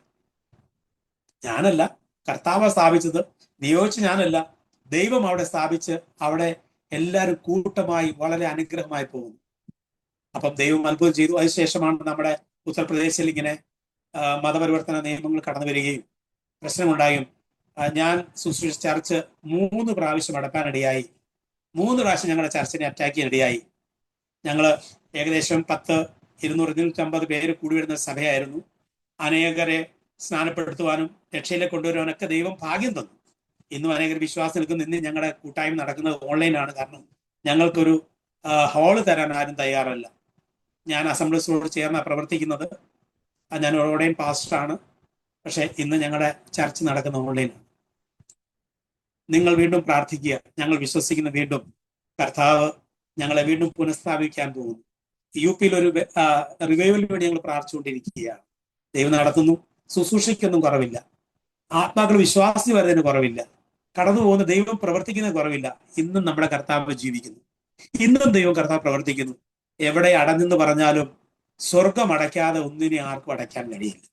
കഴിഞ്ഞ ദിനങ്ങളിൽ ഒരു വിശ്വാസിന്റെ വീട്ടിൽ കടന്നുവരികയായി. അതെച്ചാൽ അദ്ദേഹത്തിന്റെ ഹസ്ബൻഡ് ഒരു ബ്രാഹ്മണ കുടുംബത്തിൽപ്പെട്ടതാണ്. ഈ സഹോദരി വിശ്വാസി വന്നു. ഈ വിശ്വാസി വന്നുകൊണ്ട് ആ സഹോദരിയെ വളരെയേറെ മുറിവേൽപ്പിക്കാനും വേദനിപ്പിക്കാനും ആ ചർച്ചയിൽ പോകുന്നത് തടയാനിടയായി. അവർ പറഞ്ഞു, ഇനി നീ ചർച്ചയിൽ പോയാൽ അവളുടെ ഹസ്ബൻഡ് പറഞ്ഞു, ഞാൻ ആത്മഹത്യ ചെയ്യുമെന്ന്. ആ സഹോദരി കഷ്ടപ്പെട്ട് പ്രാർത്ഥിച്ചു. കഴിഞ്ഞ ദിവസം ദൈവത്തിന് അത്ഭുതം പറയട്ടെ, ഈ സഹോദരിക്ക് എന്തോ ഒരു രോഗം വന്നിട്ട് ഈ രോഗം ഡോക്ടറെ കാണിച്ച് സൗഖ്യമാകുന്നില്ല. പ്രയാസം വർദ്ധിച്ചപ്പോൾ ഈ സഹോദരൻ പറയാനിടയായി, നീ ഏത് ദൈവത്തെ വിളിക്കുന്ന ആ ദൈവത്തെ വിളിച്ചു. നീ എവിടെ പോകാൻ ആഗ്രഹം അവിടെ പോയിക്കോ, നീ എങ്ങനെയെങ്കിലും സൗഖ്യമായാൽ മതി. അങ്ങനെ പറഞ്ഞ ആ കുടുംബം എന്നെ വിളിപ്പാനിടയായി. ന്യൂഡൽഹി. അദ്ദേഹം കട്ടർ രാമഭക്തനാണ്. അവിടെ ചെന്ന് അദ്ദേഹത്തോട് സുവിശേഷം പറയാൻ ദൈവം കൃപ തന്നു. കൃപ അദ്ദേഹം ജീവിതത്തിൽ വെച്ച് ആരുടെയും പാസ്റ്റർമാർ പറഞ്ഞാൽ കേൾക്കാത്ത മനുഷ്യന്റെ ജീവിതത്തെ ദൈവം വ്യത്യാസപ്പെടുത്തി. കഴിഞ്ഞ ആഴ്ച ആ ദൈവദാസൻ എന്നോട് പറഞ്ഞു, പാസ്റ്ററെ ഒരിക്കൽ കൂടി എൻ്റെ വീട്ടിൽ വരണം. അന്ന് നിങ്ങൾ വന്നു പോയ ശേഷം അവരുടെ വീട്ടിൽ ഒത്തിരി ചേഞ്ചസ് സംഭവിച്ചു. അദ്ദേഹത്തിന്റെ ജീവിതത്തിലും അദ്ദേഹത്തിന്റെ വൈഫിന്റെ ജീവിതത്തിലും അവരുടെ കുഞ്ഞുങ്ങളുടെ ജീവിതത്തിലും ഒരു വലിയ വ്യത്യാസം സംഭവിച്ചു. ഒന്നുകൂടെ വരണമെന്ന് പറഞ്ഞു. ഞാൻ പറഞ്ഞു, അദ്ദേഹം പറഞ്ഞു, ഞാൻ ഒരു ചർച്ചയിൽ കാല് ചവിട്ടത്തില്ല, ഒരു പാസ്റ്റർമാർ എനിക്ക് വേണ്ടി പ്രാർത്ഥിക്കത്തില്ല, ഒരു ആൾ പോലും എൻ്റെ മേത്ത് കൈവയ്ക്കാൻ അനുവദിക്കത്തില്ല പറഞ്ഞു. എന്ന് പറയുമ്പോൾ ഞാൻ എൻ്റെ കൂട്ടുകാരനെ വിളിച്ച് പറഞ്ഞു, സഹോദര, ഈ കുടുംബം എന്നെ വിളിക്കുന്നുണ്ട്, ഞാൻ ആഗ്രഹിക്കുകയാണ്. അവരുടെ വീട്ടിൽ പോകാൻ ആഗ്രഹിക്കുന്നില്ല, അദ്ദേഹത്തെ നിങ്ങളുടെ ചർച്ചിൽ വിളിക്കാൻ ആഗ്രഹിക്കുന്നു. അദ്ദേഹം കൈതൊഴുത് പറഞ്ഞു, പാസ്റ്റർജി എവിടെ വിളിച്ചാലും ഞാൻ വരാൻ തയ്യാറാ, എവിടെ വേണം തയ്യാറാ, ഈ വിഷയത്തിൽ നിന്ന് എനിക്കൊരു വിടുതൽ വേണം. അദ്ദേഹം ആ ചർച്ചിൽ കടന്നു വന്നു. ഏത് ചർച്ചിൽ കാല് ചവിട്ടത്തില്ല എന്ന് പറഞ്ഞു, ആ ചർച്ചിൽ കാല് ചവിട്ടി. ഏത് ദൈവത്തെ വിളിക്കത്തില്ലെന്ന് പറഞ്ഞു, ആ ദൈവത്തെ വിളിച്ചു. ഒരു ദൈവദാസം പോലും കൈവച്ച് പ്രാർത്ഥിക്കാൻ അനുവദിക്കില്ലെന്ന് പറഞ്ഞു. ആ സഹോദര തലയിൽ കൈവച്ച് പ്രാർത്ഥിച്ച് അനുഗ്രഹിക്കുവാനും അവരെ വിശ്വാസം ഉറപ്പിക്കുവാനും ദൈവം കഴിഞ്ഞ ആഴ്ചയും ദൈവം കൃപ തന്നു. നമ്മുടെ കർത്താവ് ഇന്നും ജീവിക്കുന്നു. അവന്റെ പ്രവൃത്തി ഒന്നും ആളിൽ നിന്നിട്ടില്ല, ഇന്നും പ്രവർത്തിക്കുന്ന ദൈവമാണ്. വീണ്ടും നിങ്ങളുടെ എല്ലാം പ്രാർത്ഥനയെ ചോദിച്ചുകൊണ്ട് ഇന്ന് ഞാൻ കുടുംബമായി ഇവിടെ ഗാസിബാദ് ഉത്തർപ്രദേശിൽ ഞങ്ങളായിരിക്കുന്നു. ഇന്ന് എനിക്ക് അവസരം ഒരുക്കി തന്ന കർത്താവൻ ദാസൻ ഡാനിൽ ജോൺ പാസ്റ്ററിന് ഒത്തിരി നന്ദിയുണ്ട്. കാരണം ഈ അരോമ ടിവിയുടെ പ്രോഗ്രാമിൽ നിന്ന് എനിക്ക് ഒത്തിരി എൻ്റെ സഹോദരങ്ങളെ കണ്ടുമുട്ടാൻ ഭാഗ്യം ലഭിച്ചു. ഇന്ന് ഏകദേശം 100 കണക്കിന് ദൈവദാസന്മാര് ആരോമ ടിവിയിൽ സാക്ഷ്യം പറഞ്ഞവർ എൻ്റെ സഹോദരങ്ങളായി എൻ്റെ കോണ്ടാക്റ്റിലുണ്ട്. അതിന് കാരണമായി തീർന്നത് ഒരു സാക്ഷ്യം മറ്റൊരു സാക്ഷ്യത്തെ ഉളവാക്കുന്നു എന്ന് പറഞ്ഞു തുടങ്ങിയ ഈ ആരോമ ടീം മുതൽ എനിക്ക് ഒത്തിരി സഹോദരിമാരെയും സഹോദരങ്ങളും കിട്ടുവാനും അവരുമായിട്ട് ഞങ്ങളൊരു കോണ്ടാക്ട് വെക്കാനും ഞങ്ങൾക്ക് ഒരു കൂട്ടായ്മ തന്നെയുണ്ട് കേട്ടോ. ഞങ്ങളുടെ സമൂഹത്തിൽ നിന്ന് കടന്നു വന്ന് വിശ്വാസം തന്ന സഹോദരന്മാരും സഹോദരിമാരും ചേർന്ന് ഒരു നാഷണൽ ഫെയ്ത്ത് ഫാമിലി എന്ന് പറയുന്ന ഒരു കൂട്ടായ്മയുണ്ട്. ആ കൂട്ടായ്മയിൽ കേരളത്തിലെ 14 ഡിസ്ട്രിക്റ്റിലും ഓരോ ഗ്രൂപ്പ് വെച്ചുണ്ട്. അതെല്ലാം ആരോമ ടിവിയിൽ സാക്ഷ്യം പറഞ്ഞ, അത്ഭുത സാക്ഷ്യം പറഞ്ഞ ഒത്തിരി ദൈവദാസന്മാരും ദാസിമാരുമാണ്. അതിന് ഞാൻ ദൈവത്തിന് നന്ദി പറയുന്നു. നിങ്ങളെല്ലാവരും എനിക്ക് വേണ്ടിയും കുടുംബത്തിന് വേണ്ടിയും എൻ്റെ ശുശ്രൂഷയ്ക്ക് വേണ്ടി പ്രാർത്ഥിക്കുക, കുഞ്ഞുങ്ങൾക്ക് വേണ്ടി പ്രാർത്ഥിക്കുക. ഞങ്ങൾ തെണ്ടുമെന്ന് പറഞ്ഞു, ഇതുവരെ തെണ്ടാൻ ഇടയാക്കിയിട്ടില്ല. പറഞ്ഞവർ പലരും തെണ്ടിയെങ്കിലും എൻ്റെ ദൈവം തെണ്ടിയുടെ ദൈവം അല്ലാത്തത് കൊണ്ട് ഇതുവരെ ഞങ്ങളെ തെണ്ടിച്ചിട്ടില്ല. പക്ഷേ വിശ്വാസത്തിൽ വരുന്നതിന് മുമ്പ് പല വീടുകളും തെണ്ടി പല ദൈവത്തിനും കൊടുത്ത ഒരു അനുഭവം ഉണ്ട് എൻ്റെയും എൻ്റെ കുടുംബത്തിനും. പക്ഷേ യേശുവിനെ അറിഞ്ഞത് മുതൽ ഇന്ന് വരെ ആരുടെയും മുമ്പിൽ തെണ്ടാൻ അനുവദിച്ചിട്ടില്ല. യഹോവ നല്ലവൻ എന്ന് രുചിച്ചറിവിൻ, അവനെ ശരണം പ്രാപിക്കുന്ന പുരുഷൻ ഭാഗ്യവാൻ.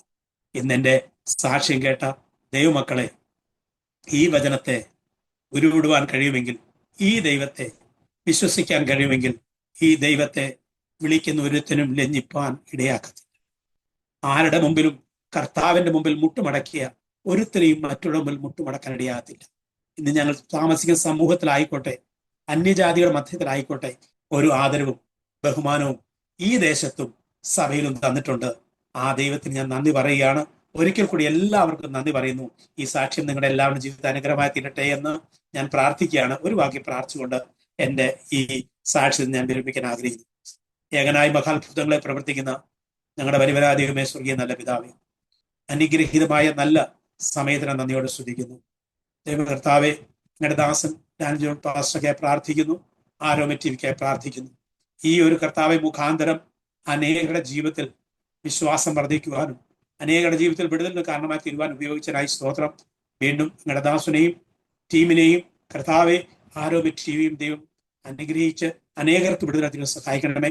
അടിയിൽ നിന്ന് ദൈവ സാക്ഷ്യം പറയാൻ ഒരുക്കി തന്ന ദൈവത്തിന്റെ വിശ്വസിക്കായി സ്തോത്രം ചെയ്യുന്നു. അടിയന്റെ സാക്ഷ്യം കേൾക്കുന്ന എല്ലാ വ്യൂവേഴ്സിനെയും കർത്താവെ നിന്റെ കരങ്ങൾ ഏൽപ്പിച്ച് അടിയൻ പ്രാർത്ഥിക്കുകയാണ്. എല്ലാവരും യഹോവ നല്ലവൻ എന്ന് രുചിച്ചറിയാനുള്ള മകൾ ഭാഗ്യം ദൈവം വരുന്ന കൊടുക്കുകയും അവര് അത്ഭുത സാക്ഷ്യങ്ങൾ വീണ്ടും ഈ ആരോഗ്യത്തിലൂടെ കടന്നു വന്ന് കർത്താവെ സാക്ഷ്യം പറയാൻ പോകുന്ന ദൈവകൃപയ്ക്ക് നന്ദിയോടെ ശ്രദ്ധിക്കുന്നു.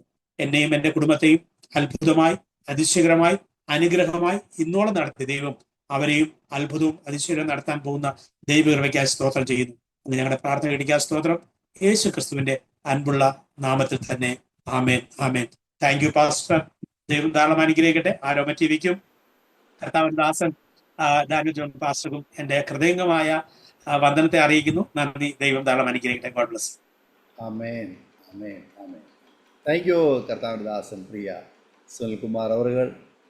വളരെ അനുഗ്രഹിക്കപ്പെട്ടതാണ്. ഹൃദയസ്പർശിയായ ഒരുപാട് അനുഭവങ്ങൾ, ഓർമ്മകൾ, യഹോവ നല്ലവനെന്ന് രുചിച്ചറിഞ്ഞ ദൈവം നടത്തിയ അത്ഭുതകരമായ വഴികളെക്കുറിച്ച് ദൈവനാമ മഹത്വത്തിനു വേണ്ടി അരോമ ടി വിയുടെ ശ്രോതാക്കളോടൊപ്പം പങ്കുവയ്ക്കുവാൻ സ്വർഗത്തിലെ ദൈവം കൃപ ചെയ്തത് ഓർത്ത് ഞാൻ ദൈവത്തിന് നന്ദി പറയുന്നു.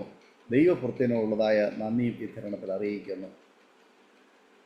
നമ്മൾ ജനിച്ചു വളർന്ന ആ കുടുംബവും പശ്ചാത്തലവും നമ്മുടെ ചുറ്റുപാടുകൾ, നമ്മുടെ മാതാപിതാക്കന്മാർ, സഹോദരങ്ങൾ എന്നും നമുക്ക് വളരെ വിലപ്പെട്ടവരാണ്. കാരണം നമ്മൾ ജനിച്ച് വന്ന ആ ഒരു സാഹചര്യം എന്ന് പറയുന്നത് നമ്മുടെ ബേസിക്കാണ്. എന്നാൽ നമ്മുടെ ഫ്യൂച്ചറിനാണ് ഏറ്റവും കൂടുതൽ പ്രസക്തിയുള്ളത്. നമ്മൾ എവിടെ വളർന്നു, എവിടെ നമ്മൾ ഫലം പുറപ്പെടുവിച്ചു, എവിടെ നമ്മൾ ആയിരുന്നു എന്നുള്ളതൊക്കെ പ്രാധാന്യമർഹിക്കുന്നുണ്ട്. എങ്കിലും അതിനേക്കാൾ ഉപരി എവിടെ ഇത് പ്രയോജനപ്പെടുന്നു, ആർക്ക് ഇത് പ്രസൻറ്റ് ചെയ്യുന്നു എന്നുള്ളതിനാണ് പ്രസക്തി. ഉദാഹരണം പറഞ്ഞാൽ, മനോഹരമായ പൂന്തോട്ടങ്ങൾ ചിലപ്പോൾ നമ്മൾ കണ്ടെന്ന് വരത്തില്ല. എത്രയോ മനോഹരമായ പൂന്തോട്ടങ്ങൾ എവിടെയെല്ലാം ഉണ്ട്. പൂക്കൾ കൃഷി ചെയ്യുന്ന തോട്ടങ്ങൾ, അതുപോലെ കാർഷിക ഉൽപ്പന്നങ്ങൾ, ഒരുപാട് വസ്തുക്കൾ, ഫാക്ടറികൾ, ഇതെല്ലാം നിർമ്മിക്കപ്പെടുന്ന സ്ഥലങ്ങൾ, സ്ഥാപനങ്ങൾ, തോട്ടങ്ങൾ എല്ലാം വളരെ മനോഹരമാണ്. പക്ഷേ അതിനേക്കാളൊക്കെ ഉപരി ഇത് ആരുടെ മുൻപിൽ കാഴ്ചവെക്കുന്നു, ആരിതിനെ ഉപയോഗിക്കുന്നു, അതിനാണ് കുറച്ചുകൂടി പ്രസക്തി. മനോഹരമായ പൂക്കൾ ഒരു പക്ഷെങ്കിൽ എടുക്കുന്ന, കൃഷി ചെയ്യുന്ന വ്യക്തിയോ, അത് കളക്ട് ചെയ്യുന്ന വ്യക്തിയോ, അല്ലെങ്കിൽ അത് വിൽക്കുന്ന വ്യക്തിയോ ഒക്കെ അതിനകത്തെ ഘടകങ്ങളാണെങ്കിൽ പോലും അവസാനം അത് എത്തിച്ചേരുന്നത് ഏതെങ്കിലും ഒരു പ്രമുഖനായ, ഒരു ഉന്നതനായ, മാന്യനായ, അംഗീകാരമുള്ള ഒരു വ്യക്തിയുടെ മുൻപിൽ. ചിലപ്പോൾ അതൊരു മാലയായിട്ടായിരിക്കാം, ചിലപ്പോൾ അതൊരു ബൊക്കയായിട്ടായിരിക്കാം, ചിലപ്പോൾ അത് സ്വീകരണ മുറി അലങ്കരിക്കുന്നതിനായിരിക്കാം, ഒരു പക്ഷെങ്കിൽ അത് കല്യാണ മണ്ഡപത്തിനായിരിക്കാം. അങ്ങനെയുള്ള അലങ്കരിക്കപ്പെടുന്ന ചില അനുഭവങ്ങളിലേക്ക് ആ പൂക്കൾ എത്തുന്നു. അല്ലെങ്കിൽ ഭക്ഷണ വസ്തുക്കളായി, ഭക്ഷ്യവസ്തുക്കളായി കൃഷി ഉൽപ്പന്നങ്ങൾ എത്തിച്ചേരുന്നു. അല്ലെങ്കിൽ നിർമ്മിക്കപ്പെടുന്ന ഓരോ ഉപകരണങ്ങൾ അതാരുപയോഗിക്കുന്നു, ആ ഉപയോഗിക്കുന്ന വ്യക്തിയുടെ കൈകളിൽ എത്തുമ്പോഴാണ് ആ വസ്തുവിന്, ആ പ്രൊഡക്റ്റിന് അതിൻ്റേതായ മാന്യത ഉള്ളത്. ഞാൻ ശ്രദ്ധയോടെ കേൾക്കുവാനിടയായി തീർന്നു. കർത്താവിൻ്റെ ദാസൻ വളരെ അനുഗ്രഹിക്കപ്പെട്ട ഒരു മാന്യമായ പശ്ചാത്തലത്തിൽ, നല്ലൊരു കുടുംബത്തിൽ, നല്ല മാതാപിതാക്കന്മാർക്ക്, നല്ലൊരു സഹോദരനായി ഒക്കെ ആ കുടുംബത്തിൽ വളർന്നു വന്നു, ജനിച്ചു, ജീവിച്ചു, വിദ്യാഭ്യാസം ഒക്കെ ചെയ്തു. എന്നാൽ ഇന്ന് അതിനേക്കാളൊക്കെ ഉപരിയായി കർത്താവായ യേശു ക്രിസ്തുവിൻ്റെ ഒരു ദാസനായി, കർത്താവ് ഉപയോഗിക്കുന്ന ഒരു ദൈവ മനുഷ്യനായി, ദൈവത്തിൻ്റെ കരങ്ങളിൽ ഉപയോഗിക്കപ്പെട്ടുകൊണ്ടിരിക്കുന്ന, പണിയപ്പെട്ടുകൊണ്ടിരിക്കുന്ന, നിയന്ത്രിക്കപ്പെട്ടുകൊണ്ടിരിക്കുന്ന ഒരു ഉപകരണമായി, ഒരവയവുമായി, ദൈവത്തിൻ്റെ ഒരു പ്രതിപുരുഷനായി ഗാസിയാബാദിൽ കർത്താവ് ഇന്ന് ആക്കിയിരിക്കുന്നത് ഓർത്ത് ഞാൻ ദൈവത്തിന് സ്തോത്രം ചെയ്യുന്ന ഒരുപാട് അനുഭവങ്ങൾ, ഓർമ്മകൾ, ഇതൊക്കെ പറയാനിടയായി തീർന്നത് ഒറ്റ പദമാണ് ഹൈലൈറ്റ് ചെയ്യുന്നത്: യഹോവ നല്ലവനെന്ന് രുചിച്ചറിഞ്ഞ ആ ഒരൊറ്റ അനുഭവം. അത് കർത്താവിൻ്റെ ദാസൻ സുനിൽകുമാറിനെ മാറ്റി. എത്രയോ പ്രിയപ്പെട്ടവര് ഈ വേദഭാഗം വായിച്ച് അത് മറച്ചു കളയുന്നു. എന്നാൽ ദൈവദാസന് ഒരു വീട്ടിൽ ഒരു പ്രാർത്ഥനാ കൂട്ടായ്മയിൽ സംബന്ധിക്കുമ്പോൾ അവിടെയുള്ള ദൈവഭൃത്യൻ ഈ വചനഭാഗത്ത് നിന്ന് പ്രസംഗിച്ചപ്പോൾ ഒന്ന് പരീക്ഷിക്കാം. കാരണം എനിക്ക് ഒരുപാട് ദൈവങ്ങളുണ്ട്. ആ ദൈവങ്ങളുടെ കൂട്ടത്തിൽ ഈ ദൈവദാസൻ പറയുന്ന ദൈവം കൂടി ഇരിക്കട്ടെ എന്ന് പറഞ്ഞ് ആഡ് ഓൺ ദൈവങ്ങളുടെ കൂട്ടത്തിൽ ഒരു ദൈവത്തെ കൂടി കൂട്ടിച്ചേർത്തതാണ്. വിദ്യാഭ്യാസം ഇല്ലാഞ്ഞിട്ടല്ല, നല്ല ജോലി ഇല്ലാഞ്ഞിട്ടല്ല, ശമ്പളം ഇല്ലാഞ്ഞിട്ടല്ല, അംഗീകാരങ്ങളും സ്ഥാനമാനങ്ങളും പദവികളും സ്നേഹിതരും സുഹൃത്തുക്കളും വീട്ടുകാരും നാട്ടുകാരും ഒന്നും ഇല്ലാഞ്ഞിട്ടല്ല. ഈ യേശു കൂടി ഇരിക്കട്ടെ, ഈ ഒരു ദൈവം കൂടി ഇരിക്കട്ടെ എന്ന് പറയുവാൻ ഇടയായി തീർന്നത്. പകരം അതിൻ്റെ പിന്നിൽ ദൈവത്തിൻ്റെ ഒരു പദ്ധതി ആയിരുന്നു. ആ ദൈവീയ പദ്ധതിയിലേക്ക് ശരിക്കും പറഞ്ഞു കഴിഞ്ഞാൽ ഞാൻ ഇതാണ് മനസ്സിലാക്കുന്നത്, കർത്താവിൻ്റെ ദാസൻ സുനിൽകുമാർ അല്ല ഈ യേശു കർത്താവും കൂടി ഇരിക്കട്ടെ എന്ന് പറഞ്ഞ് ചേർത്ത് വെച്ചത്. പകരം കർത്താവായ യേശു ക്രിസ്തുവാണ് അവിടെ ആ പ്രവൃത്തി ചെയ്തത്.